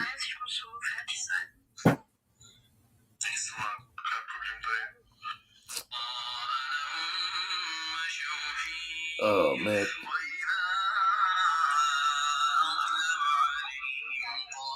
Apologize for that, y'all. Nah, you all right. Hey, if y'all got any questions, put it in the chat. Yeah, so nevertheless, man, like I was saying, CO, so I go rent the place. I rent the building. Once I rent the building and everything, and I rent the building, I give him the information. So what he do was, he said, oh, this shit hard, it's tight. Again, I done gave this fool another idea. I done showed him another way because he's fascinated with Vlad. So when he seen what me and Spliff started doing for a whole 2 years, he started trying to do it. Interview individuals from home or from Houston where he ain't got to fly out. He could do them on split cameras, basically like what we're doing. Right. He's still trying to do it, right? But he want to do it the Vlad way. That's all he kept saying to me, Vlad. Yeah, I want to do it like Vlad. Nigga, shut up, nigga. Fascinated with Vlad. Shut your ass up, fool. Bart Simpson looking ass, nigga. You just like that little ugly ass dog you was carrying around. What grown men carry around a little ugly ass? What you call them, little Frenchies? That dog was just as ugly as that little nigga, man. Gray and black and just the big old ugly ass eyes. Nigga look just like you. And got the nerve to put some twigs in your hair, man. But anywho's, man, chump ass nigga. So I rent the place. He switched everything up on me in the last minute. I'm not tripping, like I told you. I really didn't want to do this last time. So what I did was I snapped. I said, hold on, let me calm down because I don't want to spook him. So I started talking soft to the nigga, nice, because I was trying to get him to get on that plane to come out here and sit in the studio and interview me. Because my overall plan was, this tonight, I'm going to DP this nigga. He not getting away. He not getting from LA without me getting a world star. I'm going to whoop Tune ass. Yeah, he a young little small nigga, but he got a big mouth. His ass. I said, I'm going to whoop that nigga ass. If I don't do it, then I'm going to send one of my nephews or my little son or one of them niggas. I'm going to have him come in the studio and DP this nigga. He getting his ass whooped. He going to get DP for what he did to Unc. And he run his mouth and he tried to do that slick shit to me. But his ass was slick. And I got to give it to you. You became smart that day. I don't know what came over you or what spirit made you say, don't you take your ass out there to LA to Nino, boy. Whatever you do, you pay that man, go and do what you're doing, keep it like you got it, but don't go meet that man in the flesh. Don't go to Marathon Burger with that man. Don't do none of that shit, boy. You don't have the slightest idea what that man got planned. Because you underestimate him. You think you just fuck with some average OG ass nigga. And you don't know who you messing with. So I'm glad he didn't get his ass on that plane and come to me. Feel me? Right. And nevertheless, I probably would have got charged for a battery, for beating the shit out of socking that nigga, but ain't no law against two men fighting. Right. Which it ain't gonna be a fight. But however, they got laws in our land, you beat the dog shit out of nigga and you the aggressor, somehow you can get charged. You feel me? And I know these things. I'm very well aware, so I know my shit. That's why I say I get him DP in another way. I put some youngsters on his ass. I put some niggas in the same age category on him and dog walk his ass. But nevertheless, and handle him. Yeah, I got this for you for we roll. Cause you have a campaign and it's all lined up kind of what we're Tune doing. You out there now telling the younger homies about these hood vlogs and about this kind of content, right? That these in Texas, when I grew up, if you was a non-affiliate, we called you a neutron, right? That these people are monetizing off of, right? So you pretty much out there trying to get everybody on page to pretty much ban what they call hood vlogs and say why or what's going on with your hood vlog ban out there in Los Angeles. Right. And well, basically what that is, see that, and that's crazy. I'm glad you brought that up because this idiot even said they're gonna say, oh, he wasn't even going to his hood and doing nothing in his hood. He wasn't filming in his hood. He just went to his hood right now and filmed because of me and Gumby. I want y'all to understand real jealousy and real envy. If you go look on the internet and you see me in my hood, my projects, I'm shooting movies. I'm shooting series that I own. I'm starring in. I'm producing on. You see the difference? You see where I'm going here? No, I'm not in the hood shooting no hood vlogs, nigga, because that's against my rulings. I'm not going to snitch on my hood. I ain't going to tell the niggas who still enemies with my young homies. Yeah, nigga, come right on over here and kill these little niggas. This is where they hang out at. I don't live over here no more. But this is where the hood, this is what we do. I'm smarter than that, bitch. So that's why you'll never see me do a hood vlog. Ever, nigga. Not because I can't. I could have walked all through them projects and been the first nigga did a hood vlog and showed the entire projects from Imperial to Central, from Central to Compton Avenue, from Compton Avenue to the fucking back of Vermin Day, to 109th, to 108th, to fucking to the block, nigga, because of who the fuck I am, nigga. But I play by real rules, boy. Some you will never know because you ain't from our era. You ain't from the streets. You're not from that life. You're not from this culture. I play by the real rules. And it's others that still play by the real rules who understand that shit thoroughly. And it don't matter what state you in. It shouldn't be no fucking hood vlogs in none of these hoods that call themselves active hoods where you got drugs being slung, prostitution, racketeering, mayhem, robbery, murders, all the above, and gang activity. Why the fuck you want a cameraman walking around in this hood for then? I'll wait, make it make sense. Make that shit make sense. See, if I was still living that life and I was living the criminal element, this is why I say, it ain't a nigga can contest in the Nixon Gardens can tell me right now today, alive, I couldn't shut shit down in my hood, nigga, if I was still down there active right now when it come to hood vlogs. Who gonna stop me? Nobody. My homies gonna conjoin with me, nigga. And they gonna roll with me and rock with me because they gonna know the vision and see the vision. They know how smart and sharp I am, bro. And they gonna shut it all down with me.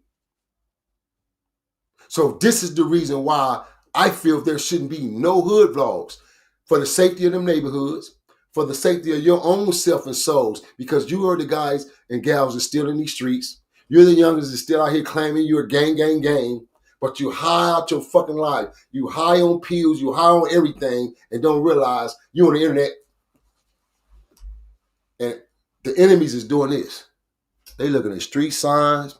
Oh, they looking at that corner over there. Oh, okay. Oh, that's where that nigga hang out at. And then you wonder why a week or two later, Chim laying out under the sheet with the yellow tape, because them niggas done got out the car, being smart now, and walked up on you dummies, right in the cut, and killed y'all. Not no more drive-by shit. It's free. It's open freely in everybody's hood now. We can get to each other now, open freely. All you gotta do is be smart if you're a real hitter. So this is why I shouldn't be no hood vlogs, bro. Y'all take this shit for granted. It's still some young niggas out there in the streets that's still young hitters that's gonna come get you. Facts. There's still some young niggas out here who believe in this gang shit that's gonna come get your dumb ass. And them the young niggas who's doing the hitting. And you don't even realize it. You don't even know where it's coming from because y'all built so many enemies. You don't know shit, bro. Nothing. When I was growing up, bro, this is why we call them allies. We built allies out the Nixon Gardens, amongst other moves, where we didn't have friction because it was necessary, it was needed. Crips did the same thing. They built allies amongst one another because it was friction, because we was in real wars. The difference, there would never be no comparison when it comes to this gang culture from Los Angeles in the late 70s and the bloody 80s, nigga. It would never in this lifetime be a comparison. And that's a good thing, man, because y'all don't want that shit, bro. Y'all don't want that. You niggas really don't want that life where you had to wake up and not know if you're going to live or die because you got to walk to school and your school is over here and these enemies, and just because you live on this neighborhood, you ain't even a gangbanger. But I got on this red jersey, and this red jersey going to get me killed. And I'm neutral, as you say, a neutron. I ain't gangbanging. Then take that dead shit off is what they going to tell you. Because it was that serious, bro. So we live in a world now where this shit is watered down. That's why I say gangs don't mean shit. This shit don't mean shit. Ain't none of this shit official or real. None of that shit is water, bro. If any of this shit was real, we wouldn't have no gang culture aspect of so-called beefs on the internet. They'd have kept it in the streets like it was and like it's supposed to be. So building my rapport with this dude, like I said, man, everything breaks down and broke down because he's not right. He's not a real businessman. He's cheap. He's a liar. He's a betrayal. There's no way in hell that this dude could have made me or made my name, bro. Period. And then you're going to went so far, he goes so far to brag and boast that, you know, I'm mad because the traction that they got because you flew out to LA. No, let's get this straight right now. Let's set the record straight. That's his last fly zone in Los Angeles, TV land. Let everybody know this. That's his last fly zone, the end of the year when he came. And he came because he paid me. He came because he got the clearance through me. That's how he got the Gumby. He wouldn't have never even been able to get the Gumby if it wasn't me. And I had to sit back and do my homework, hockey, and put everything together, bro. That's why he didn't want to fly me to Houston to his spot. Because I kept trying to get the nigga to fly me on into Houston, nigga, let's sit down and do the interview. Nigga, that'd be big. He said, yeah, man, can I sit down with you and Bun? I said, you ain't going to want to pay that ticket, nigga. You ain't going to want to pay that fucking budget, nigga, to sit down with me and Bun, nigga. He said, man, what about big truck, but can I get you a truck? I said, man, I can get truck, nigga, but you gonna still have to pay, man. Oh, big dog, I thought because of you, the big dog. Man, don't give me that bullshit ass thing, talk to me, motherfucker. You gonna pay me and truck buck, nigga, or you won't get us. Still trying to do slick shit. Yeah. So I was trying to get him to fly me in, fly me in to H-Town. He said he was going to do it. So I waited 6 months on this nigga. That didn't happen. So he finally called me, which the receipts we're about to look at for on our closing. This is when he called me and started negotiating to come back out here just recently. And that's how he made the connection with Gumby. That's how the Gumby situation came all about. And the reason why he connected with Gumby is because he needed a replacement. He needed that replacement from the West Coast for me because he knew I wasn't doing no more business with the nigga. He knew we didn't have a relationship and a rapport. At this point in time, I'm waiting on Unc basically to get his shit back together. Because Unc had to step away based on personal reasons, family reasons, and health reasons. I don't want to go into details, put the man business out there, but I just want everybody to know this is why me and Unc stopped working, bro. It had nothing to do with no money fallout, had nothing to do with no greed, nothing. Because Unc always been straight with me, nigga. The business was straight. If I was owed something, Unc gonna make sure I got mine. Period. Point blank. I got love for Unc, bro. I'm upset and disappointed in certain ways, but that's like my little brother, bro. I got love for Unc, bro. And you niggas get prepared because we're gonna pop up and return the YouTube twins for y'all, boy, and it's gonna be explosive, man. Shout out to Big Unc, man. Split D TV. So, anywho's, once he did that, and I realized, I said, oh, that's the play he put down on me, C.O. Hockley. He booked me so that he could have the rapport and have the muscle that he needed to fly in with safety. While I go over here and do my thing with the Hoovers so I can do my introduction and get in with the Hoovers. Now I don't need BJ. That's what he thought. And that's how the Gumby situation came about, bro. And it had nothing to do with me hating or me, none of that. He did his own play because he figured if I can get Gumby got a good background story, Gumby got some good background, it'll work for me. I could build on Gumby. He didn't make another me, nigga. He was trying to go make him another P. He wasn't going to make no another Bonnie and BJ. He was going to make him another P from the West Coast, from Hoover. This is where the Real Tune West shit come in at.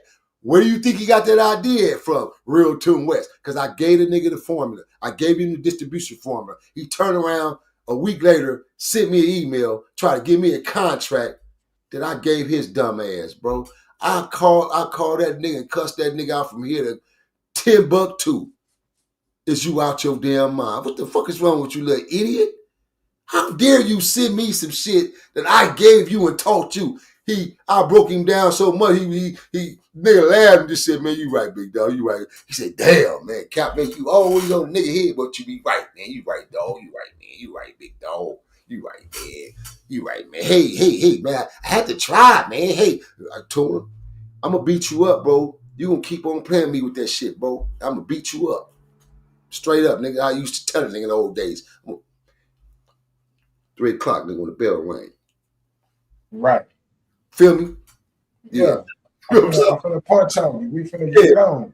So now, CEO, that's how he built his relationship and his rapport with Gumby. That's how he get over there to the Five Deuce Hood. Did his first interview on the West Coast and his last interview over there, bro. Because I done shut that down. He can't go over there no more. He can't go over there.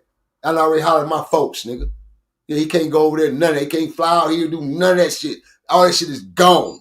Dead. Done. Finito. You feel me? So now, with that being said, he decided to come on here and make a farewell content on me because he seen me and Professor Melly Mill, which I have a great rapport and relationship with. That's my guy. Shout out to Melly Mill. Shout out to Melly Mill. That's the in Compton. What? Yeah. Postman. Yeah, he from Santana, originally Santana block. Santana, yeah. Shout out to Melly Mill because he did bring that up. Yeah. By doing Melly Mill. Yeah, he shouting out Melly. Melly don't know you, Hope. Melly don't know none of you. No, none of that, fool. He said, shout out then, shout out me. Don't shout out me, fool. Then try to shoot subliminals at me. Stay on your energy. Stay on your energy. Period. And I'm going to say this, TV Land, real quick. This is not a beef. I don't got no beef with this hoe. This is a kid to me. But I will tell you this. It's personal. And when it's personal to me, that means it could be a year from now, 2 years, 3 years. My old OG ass, I'm going to beat this dude up. I'm going to beat his young ass, man, where I see him. Wherever I see him, man, which is like more likely, it's going to have to be in Houston somewhere because I ain't going to see him nowhere else. When I'm down in H-Town, if I run into this nigga at a food place, a grocery store, anywhere in the public, I'm going to beat him up. And I'm using the original OG street words. I'm going to beat him up, man. So y'all hear me clearly. This ain't a threat. I'm going to beat him up for using them words or calling me a hater, and I'm hating on him because of his traction, and he made me. You really messed up when you talk about. Now I'm gonna tell you, man. The youngsters got a new phrase for beating you up, and it's something me and you know real personal. They call it BTA, belt ass. Yeah, so he gonna get a belt ass, one of them 1970 belt asses. Yeah, when the man catch up with him. Yeah, man. And since you put it that way, CEO, nigga, come here, nigga. Go out there and give me that switch off that tree and bring me the biggest switch back in here, you damn it. You. Go get that switch. He's finna get treated like a kid, straight belt ass when I catch up with you, boy. So yeah, TV Land, basically what we're saying and what I'm saying here is just giving you the insight on my relationship, how I got about a business with this dude, and how I cut my ties to this business completely with this dude. And to advise anybody out there, bro, anybody in TV land, man, that if you do business, if you choose to do business with this dude, just make sure it's good business and it's straight up business. I don't care if you choose to do business with them. I'm not trying to block none of that. I'm just giving you the truth. It's your choices to do what you want to do. It's like when I gave it to the homie Gumby, it's his choice to continue to do what he want to do with this dude. But it's proven fact now that my advice was real, and he should have took my advice. And I wish I could have got to him beforehand. Then again, even if I would have got to him before, because he had already caught charges prior to this, he ended up in jail. So where, again, my question is, you such a real ninja and you made a blood and a Hoover, why the fuck you ain't went and bailed your boy out? Why you ain't went and got your client out of jail that's under 2 trillion West? Because if I was Gumby, yo, I'll be blowing your phone be melting, fucking with me, because I'll be threatening telling you, nigga, if you won't bail me about this some bitch, nigga, on Hoover. I'm sending all my nephews on your ass, on Hoover. That's what I'll be telling you, punk ass, nigga. But on Bounty Hunters, I'm coming to get you, nigga. I'm going to send them young 5'9s on your punk ass, nigga. Shout out to the young 5'9 homies down there in Houston, man. Shout out to the young ages, straight up. So, man, yeah, shout out to everybody, man. We connected all the way around. All the way around, man. Yeah, man, it's all love, real, recognized, real. Man, I appreciate you coming on, telling your story, saying what's up. I know you finna get ready to go. I'm gonna open up the day room. Some people just want to come in and add on and kind of just big you up, man. I know you're gonna check that out. Before we do so, not to cut you off, Hockey, before we do so, put me up a couple of receipts right quick, man. Let's just show TV land that the conversations that I have verbally to you guys to show proof and pertinent. This is how I talk to this dude. So if a dude make you and he guiding your career as he claimed and he's making you the way he is, then our conversations shouldn't be like this. Our conversation should be going back and forth. It should be the opposite. He should be drilling me in. Because I'm the teacher, I'm the student, right? I'm the one learning. I'm the one he's putting on. I'm the one he's making a YouTube star. Nigga, I was already a star. I was born a star. I just didn't know it was embedded in me until I got into the industry. And once I realized that, oh yeah, I can do this shit. Oh yeah. All right, here we go. Here's the first message right here. Okay, as you see this message, it's real tune. And so our messages are dated. They dated as well. So it's right here, you guys. You see it says, "What happened, what happened, Unc? I've been out the loop." And basically, this is a message that he's sending me because he's trying to play the role. And what I had to do, I found out through doing my due diligence and my homework. Real fast. When I went to Texas and I did my sit down with Percy, man, Percy, right. that man honored me, bro. That man hugged me so tight and hugged me, man, and shook my hand, even though he was trying to body check me and weight check me. Seeing the nigga was solid, thick. Nigga hugged me, man, and told me his little brother was one of my biggest fans. And, man, it's great for us to sit down. So I felt Percy energy was genuine, bro. And I genuinely sit down with that man, and I gave him a professional interview where I interviewed that dude. Somehow or another, Pete turned around and waited 48 hours until I left Texas. Once I left Texas, bro, you feel me? Right. And I left Texas. When I left Texas, and I get home, 72 hours had passed. Pop up, it's a video on the internet of me. And it's P. And this nigga is going in on me, trolling the shit out of me. And I'm going, wait a minute. So I immediately get on the phone and call Unc. I say, blood, what the fuck is wrong with this nigga, man? And woo-to-woo. I say, Unc, you set this up? He go, huh? I said, Unc, if I find out you or that nigga Bob set me up, I'm fucking you niggas up, homie.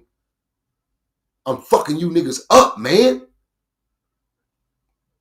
But me knowing, I know Unc didn't play me like this, bro. I know Unc didn't set me up like this. I know this man got loyalty to me, man. I know Unc couldn't have done this.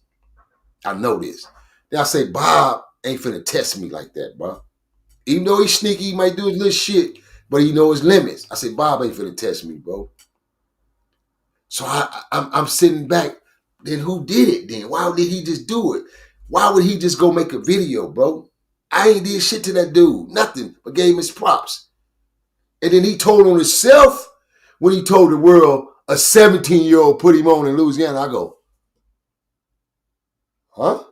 I said, that ain't official then. I mean, that ain't no official put on. I guess that's what put him in his feelings. It had to, because his ringleader caught that and got in his ear and sicked him on me, bro.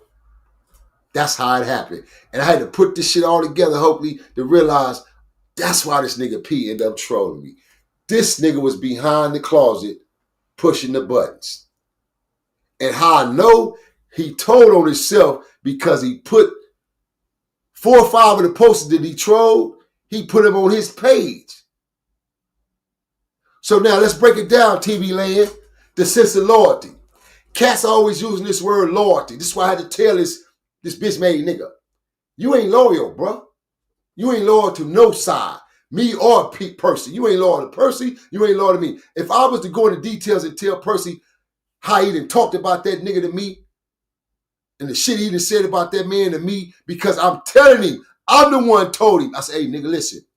If I was you, dude, I stopped doing gang. Why you keep doing the jailhouse interview? Why you think he tried to switch Percy up? C.E. Hockley, try to clean him up and put suits on him and make him look a certain way. He was trying to make him me. Because he know how diverse I am with this shit, bro. So, because I told him this. I said, bro, you got to take that nigga Percy out of the typecast lane. Nigga, Percy is typecast. He can't do nothing else but Ferguson stories, nigga. And that shit ain't going to last long, bro. You can only tell so many stories being in Ferguson a couple of years during the era when it wasn't popping. Right. All the real niggas was gone. The Texas niggas down there was gone, bro. They say it all the time. Why you think he's getting battled against now all of a sudden, bro? Because the real niggas started coming home and the real niggas is surfacing and letting it be known. So that became a problem for tuna fish. So he had to reach out to LA, West Coast, other regions. He can't go to other states. He don't know people. So he had to reach out to try to branch off his shit to do other things. This is when he came to us. This is how the LA thing came about. But then he came here and bought friction. When it come to us, I shut the shit down. So he don't got no report when it come to the dot moves. I shut all that shit down. Shut his ass down completely. That's why he went over there and got with Gumpy. He wouldn't even have that going on if I would have got a hold of Gumpy ahead of time. He wouldn't have had none of that. He'd be shut down from LA altogether, period. When he fell out with Unc, that's when I fell out with the nigga too, because I'm loyal to Unc. So this is why I fell out with the nigga. And on top of that, I'm telling him, I said, bro, you ain't loyal, nigga, and I know you played me. I know you sick Percy on me now, nigga.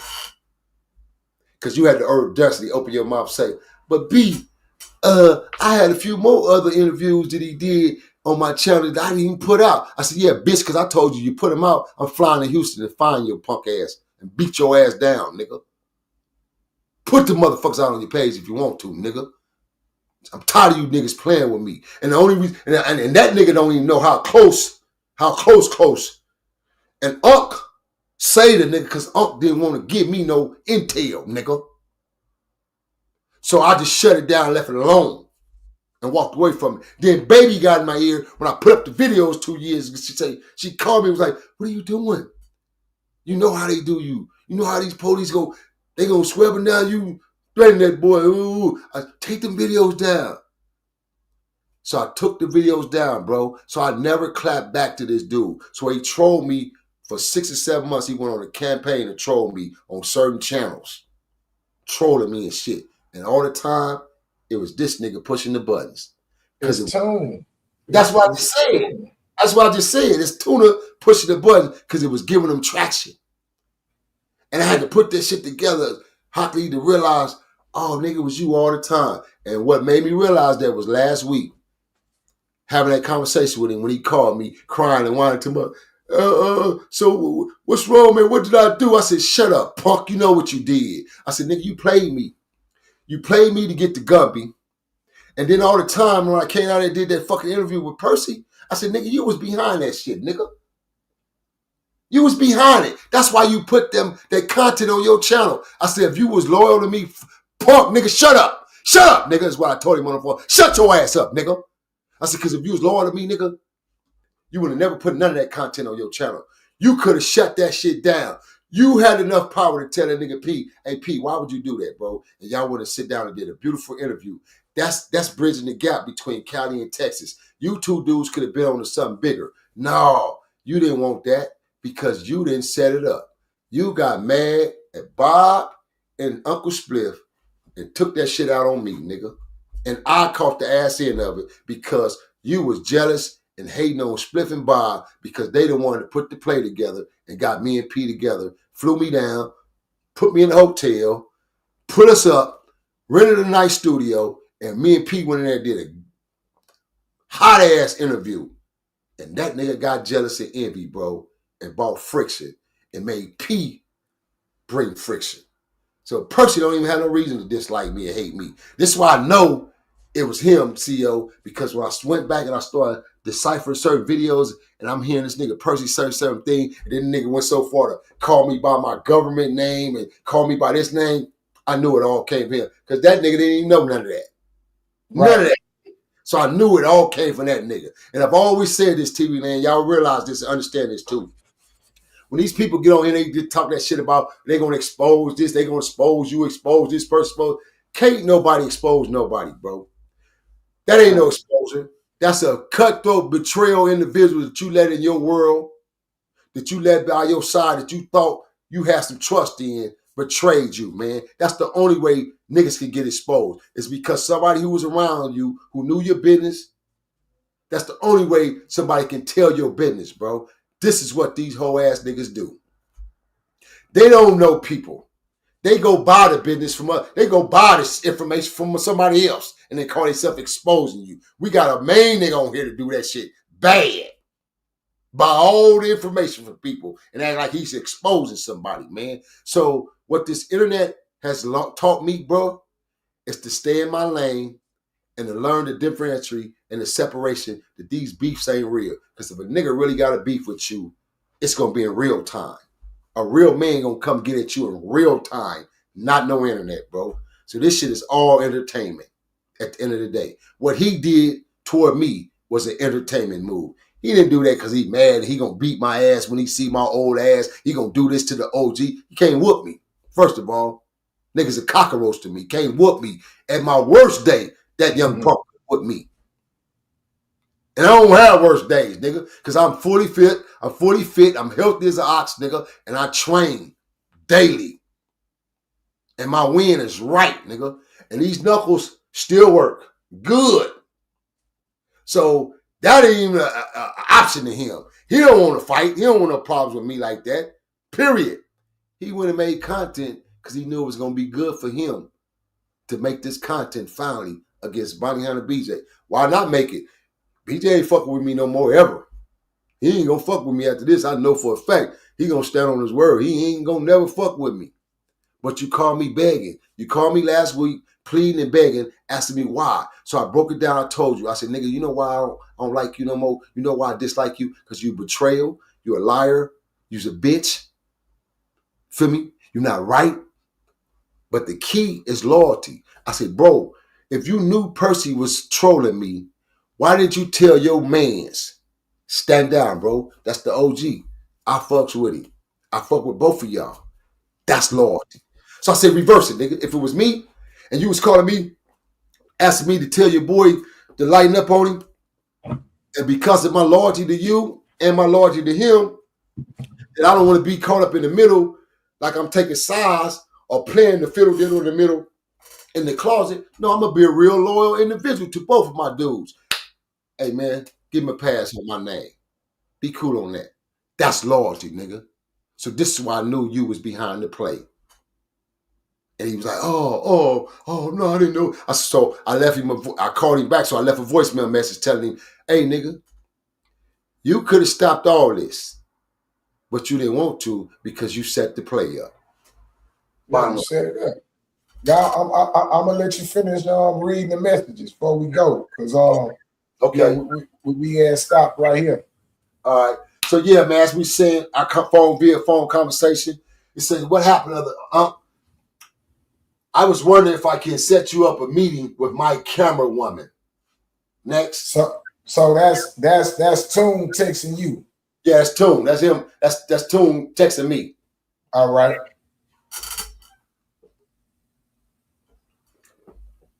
Real Toon, Friday, October 20th, what is this? October the 20th, 2023, 3:58 p.m. Who the fuck is this playing on my line? Real Toon. I don't want no smoke. I'm bowing down to your greatness, OG. What happened, Next. This is a nigga that made me now. He telling me he bowing down to my greatness. But you made me, though. You bowed down to my greatness, but you made me, though. You feel me?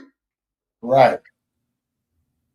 Check this out, okay? Just go through scroll through real quick, because I know we running out of time, but just scroll through. Let's go through the highlight. Okay, right here. Let's say, he telling me, I appreciate you. This is March the 21st, 6:10 p.m. I appreciate you. Yeah, we got to holler about the marathon drop.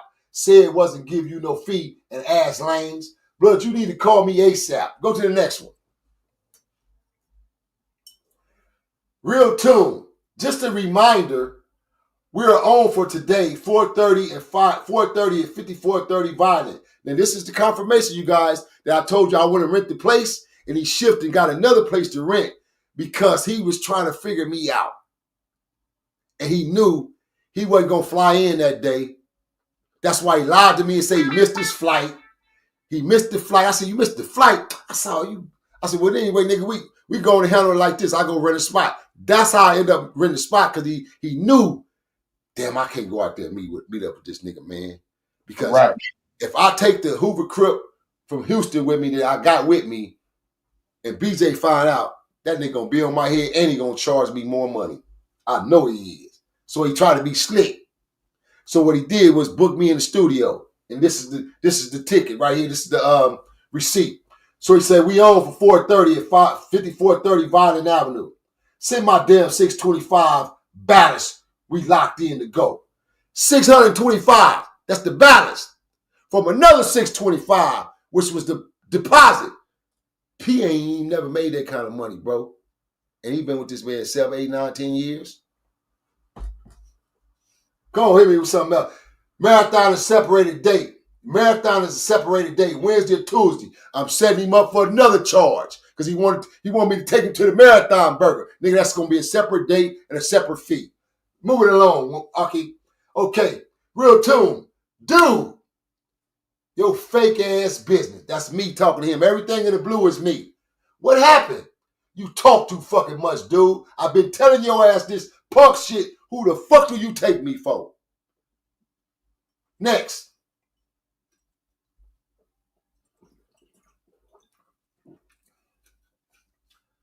I literally went out my way to make the interview happen so that we didn't have to reschedule after I missed my flight. I get down here, get my work in, and text to see if you were still trying to do Marathon Burger today. I literally paid you $1,000. I literally paid you $1,000, but you made me. You made me. We don't even gotta go on no more, man, because it's about 3 racks. It's about 3 racks. We don't even gotta go on no more, CEO. We done proved our point, man. What you got to say, CEO? Hey, man, keep your foot on these niggas' neck. I just want to say this, and we went 2 hours breaking this down, man. I'm just trying to give people out there in TV land that be watching this some context, right? Also, wanted to show Percy that these Percy Demerson, show what did he say? OG Percy, the way my daddy cursed me. You got the ball, Percy. You keep these niggas afloat. They take your money that they make off you and pay BJ and pay Gumby. Gumby pimped on him so hard that he ain't got no money to get Gumby out. That's how hard Gumby pimped on him. Gumby made him fly him out here, take care of him, and everything.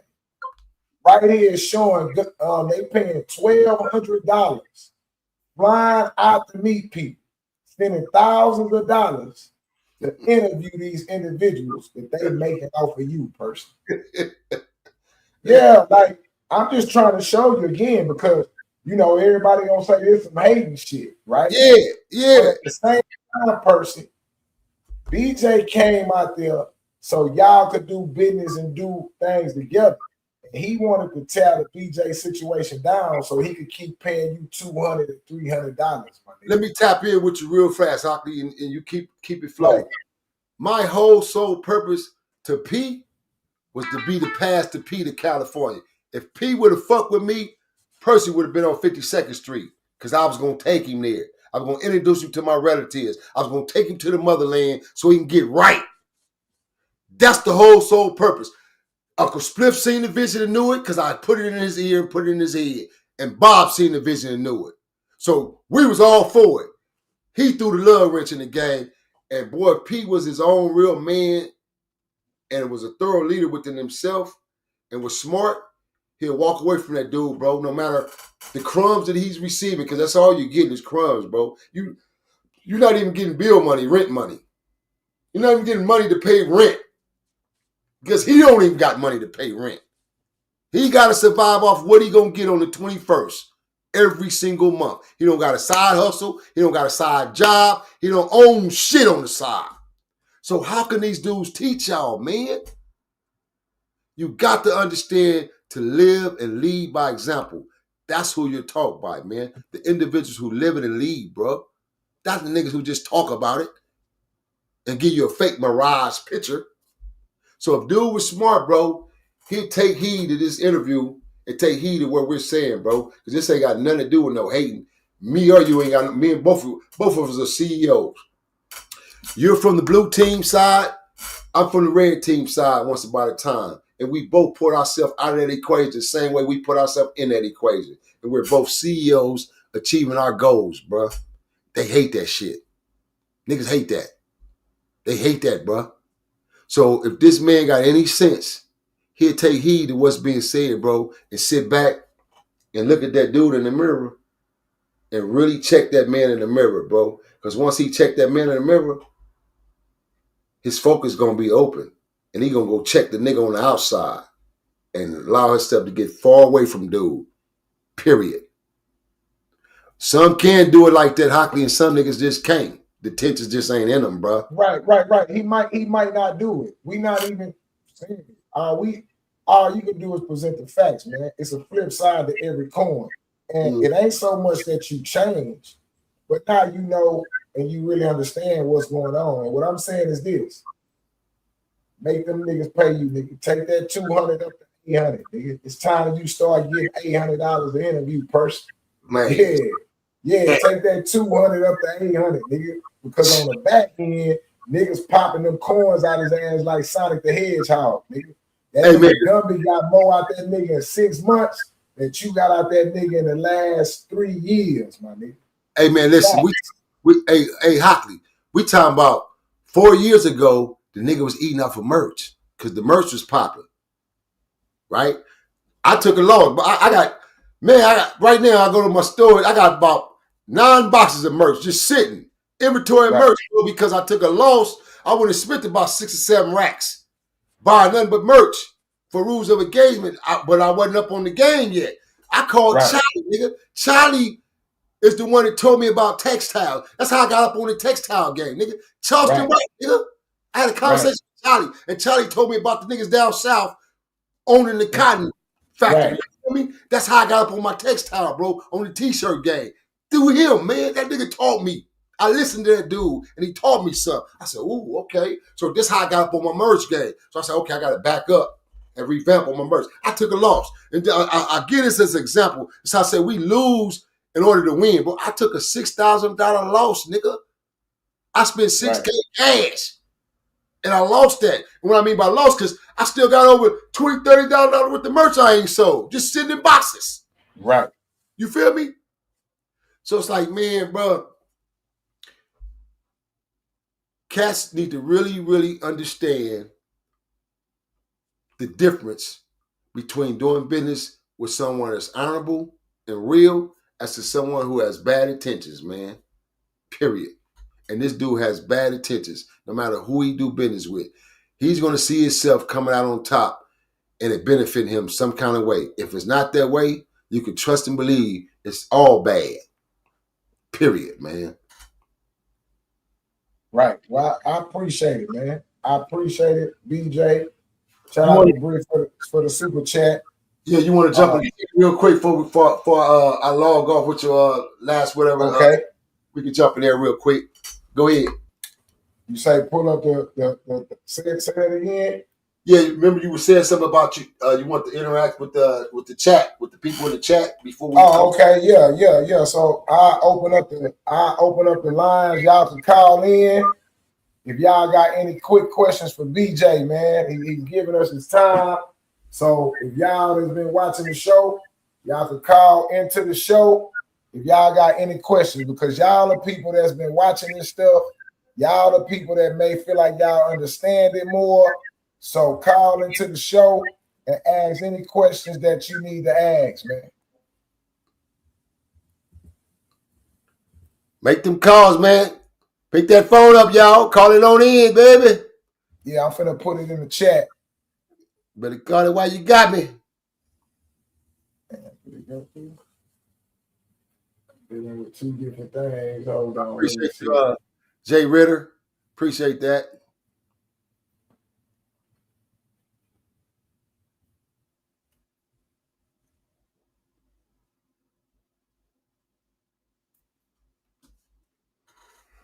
All right, I just dropped it in the chat. I think they can see that.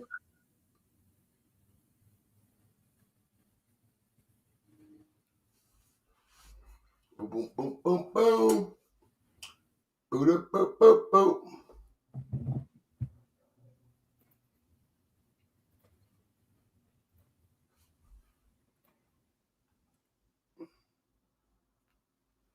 Nah, man, just again, trying to get the people to see, get the people to understand, and get the real, man. We got a caller. Hey, talk to us, man. Where you calling from?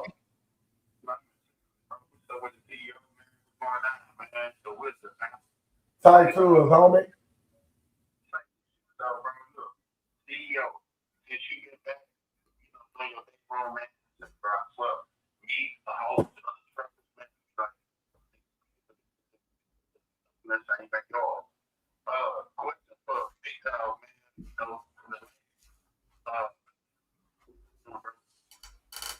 He can hear you. He say good.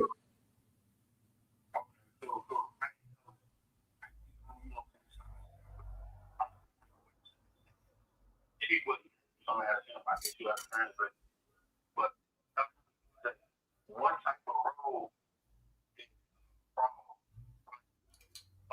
only in ordinary events, but just reform your bound on the history. Like if you can sum up OG Pro, you know what I'm saying, quick sense. I want you to sum it up and what type of respect. Hey, Hockey, let me shut him down right quick, bro, because I heard the wrong name. Don't come on. Shut it down. Okay. All right. Oh, listen, bro. No, I want to answer him. Tell me what he said, but don't repeat the name because I don't fuck with that punk ass nigga. That's niggas. Oh, what? Well, hold on. You just answered the question for him. What he asked me, man? Because I couldn't hear his phone. Oh, you couldn't hear? Well, you just answered it for him. He just asked you this. He didn't say nothing disrespectful. I guess he been listening to your content and watching your stuff. And he said, what kind of role did dude play? If you had to sum dude up in his role in the history of the Nickerson Gardens in a sentence, what role would you give him in y'all era or something like that? That's all he said. First generation, a nigga that's first generation, feel me, come from my era, first generation, the early 60s and 70s. No 80s, no 90s, no 2000s, early 60s and 70s. Boom. Nigga grew up with the real big homies, the real niggas who did it. That's it, that's all. For some apparent reason, a discrepancy came about between us where the nigga hated on his own young homie because of who I am, and that's what it is, bro. Period. Bottom line. Point blank. Right. Next. So now that was it. That was it. That's all he asked. Oh, hey, that's all I heard was that F name. I said, oh yeah. Nigga, don't ask me that. You say get him out of here. Ask me that about say get him out of here. You'll make me flare up my anger again, man. Don't do that, man. The old me get to flaring up. It took some couple of years for me to really calm myself down, bro. It took my family. It took people to love me, man. Leave it alone. Walk away, B. Because they know, man, I don't play like that, my nigga, especially on my name. And you came on this internet, nigga, to try to spit on my name and spit venom on my name. And then you got these young niggas from out of way in an old other state somewhere that don't even know me. This internet nigga. But the street niggas know me, bro. Nah, man, I don't play that game. That's why I say, Hockley, I can't do this fake internet shit with the fake beefs and the fake rumors. Every nigga, you either snitch or you gay. That's what these niggas' favorite lines is. Man, Nah, he asked that, man. I really wanted to see if anybody had any questions as related to the business. Anybody have any questions as related to the information that we dropped today, and things like that. That's really what we want to know. Where was that brother from? Like what area was he? What city was he from? Oh, he was from Texas. He said this. I didn't know you could hear him. I thought you could hear him, but basically he said, you couldn't hear him. So he shouted us out. He said him and the truck driver, since I opened up the day room, him and the truck drivers been out here listening to us, right? Oh, okay. Sharing information.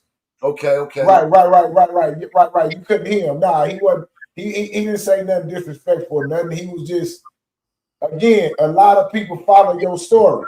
So he wanted to get some clarity on that. You know what I'm saying?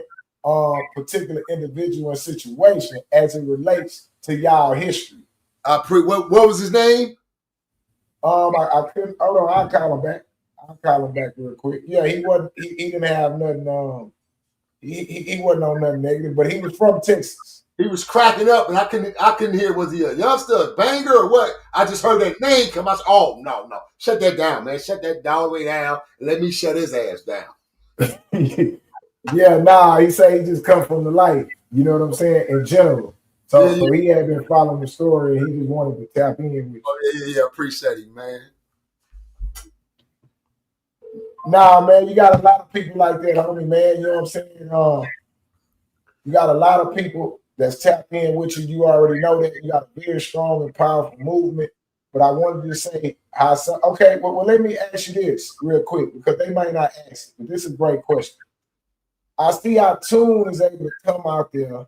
He's not able to, but his attempts at infiltrating certain individuals and pulling certain individuals into certain things, right? And you also said you and Spiff did good business.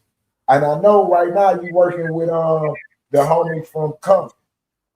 Is there any other content creators out there that you could do with what Real Tunes and Spiff did and kind of get the same kind of traction going? Or is it too many politics involved in that? Oh no, it's a few cats out here that in the right timing we work together because I choose to work with them. But other than that, no, it's not even a problem issue, bro. My thing is just the separation, man. Is I'm on a different lane, CEO. See this.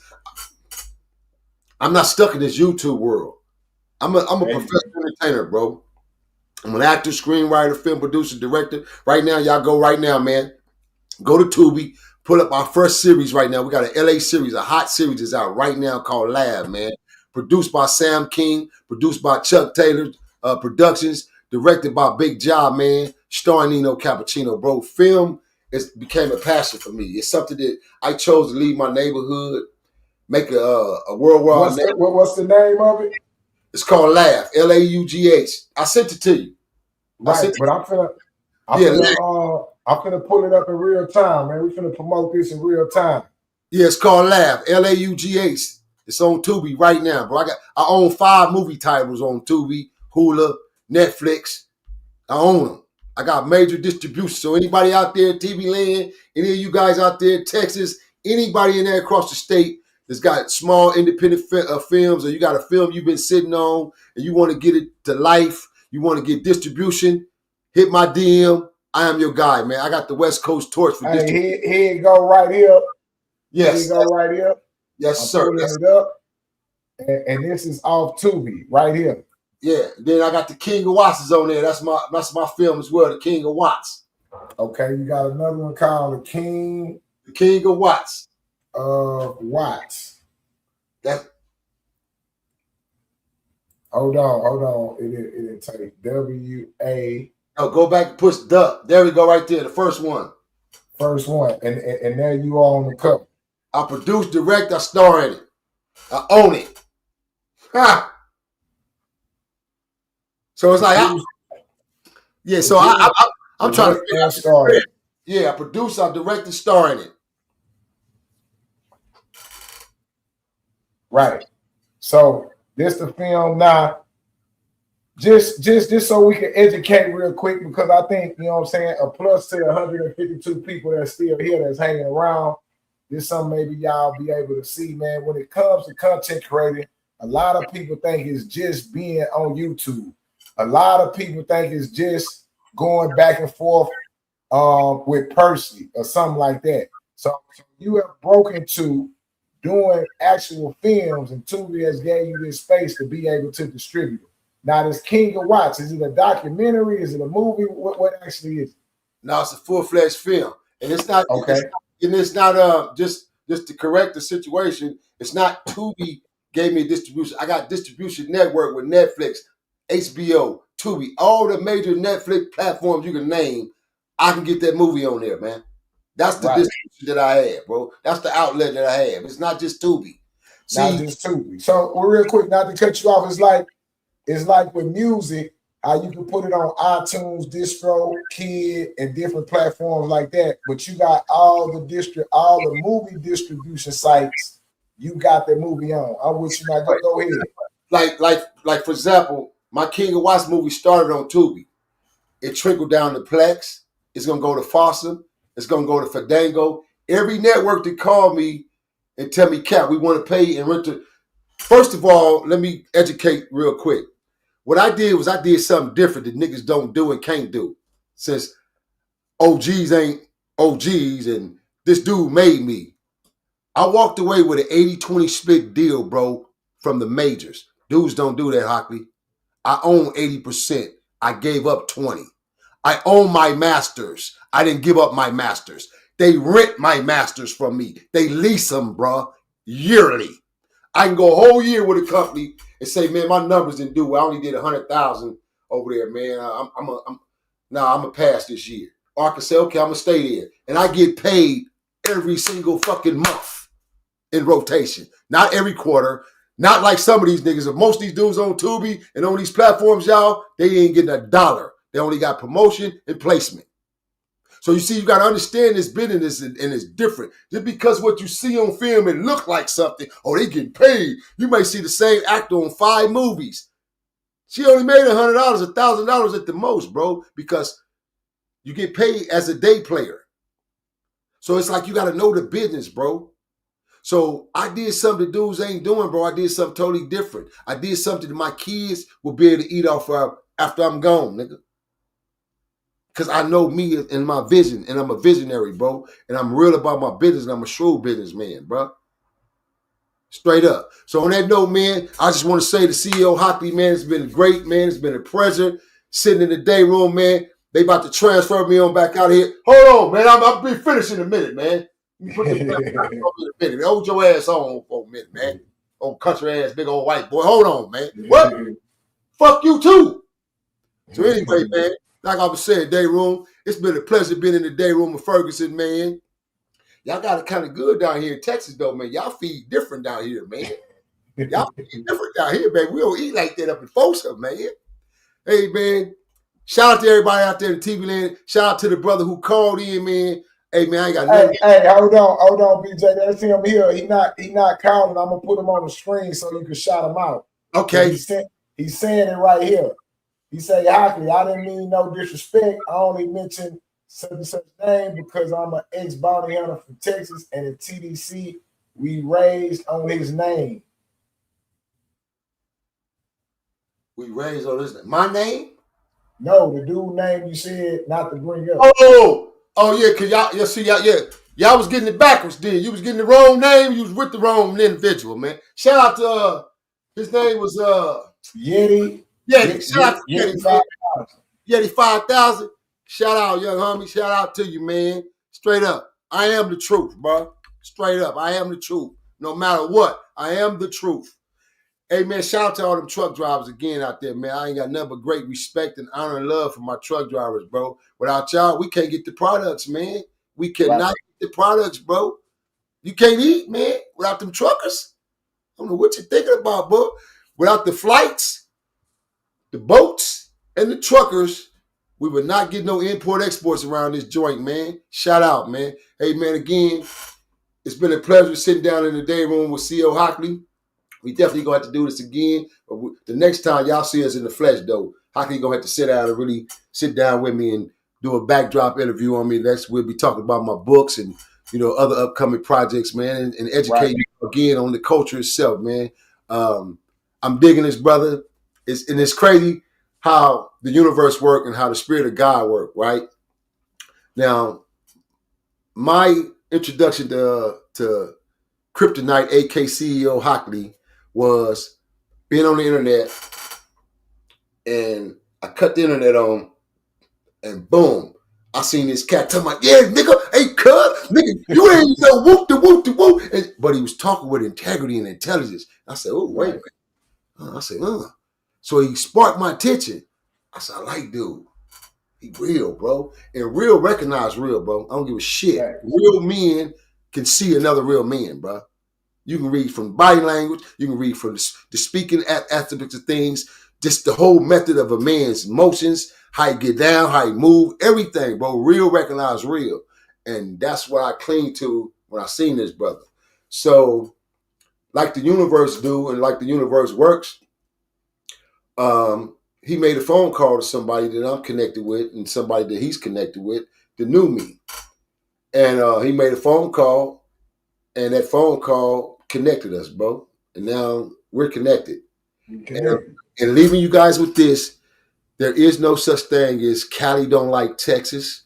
Cali gang members or Cali gang culture don't like Texas. Don't believe in none of that bullshit, bro. Don't believe in none of that bullshit. It is what it is.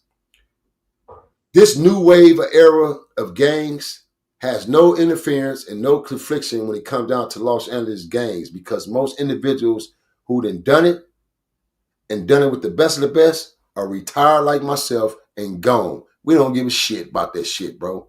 It's the new era that you're dealing with.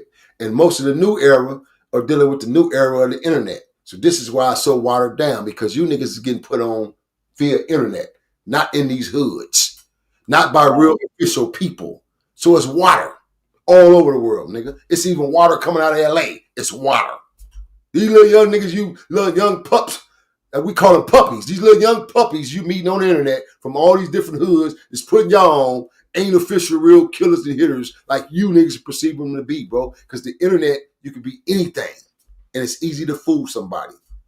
Let that person come in the flesh and talk to you and get at you eye-to-eye contact to give you a thorough understanding on what you're getting yourself into, man.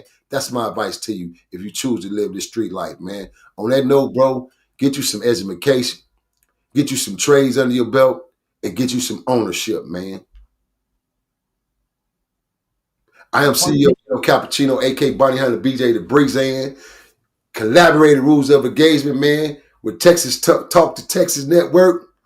My boy CEO Hockley, man. What it do, Hockley? Hey, man, I appreciate you, man. Yeah, salute, big salute, homie. And you know, when I get off here, I'm gonna call you up, man. I appreciate you, bro.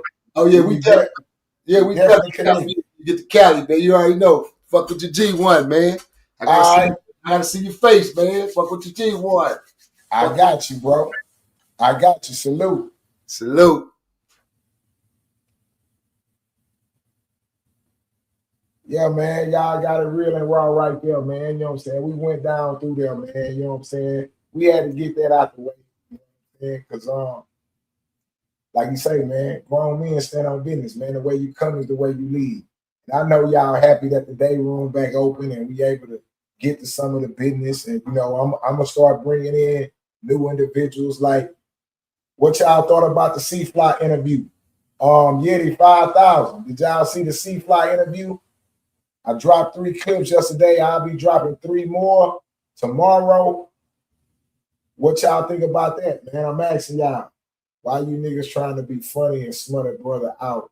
He giving up game and can't find on the streets. Yeah, you know they gonna do that. Shout out to Bree, man. Shout out to the super chat, man. I appreciate that, man. I mean, I'm asking for some feedback right now before I get out the day room. What y'all think about the interviews? What y'all think about the content? I got a surprise for y'all coming up, man. Y'all know it ain't gonna stop, man. We gonna definitely keep it rolling and keep it going, man. Shout out to BJ Bonnie Hunter. My boy Scotty Seller say, keep pushing my G. Yeah, man, I'm gonna keep putting it down and putting it on, man. Y'all know what time it is.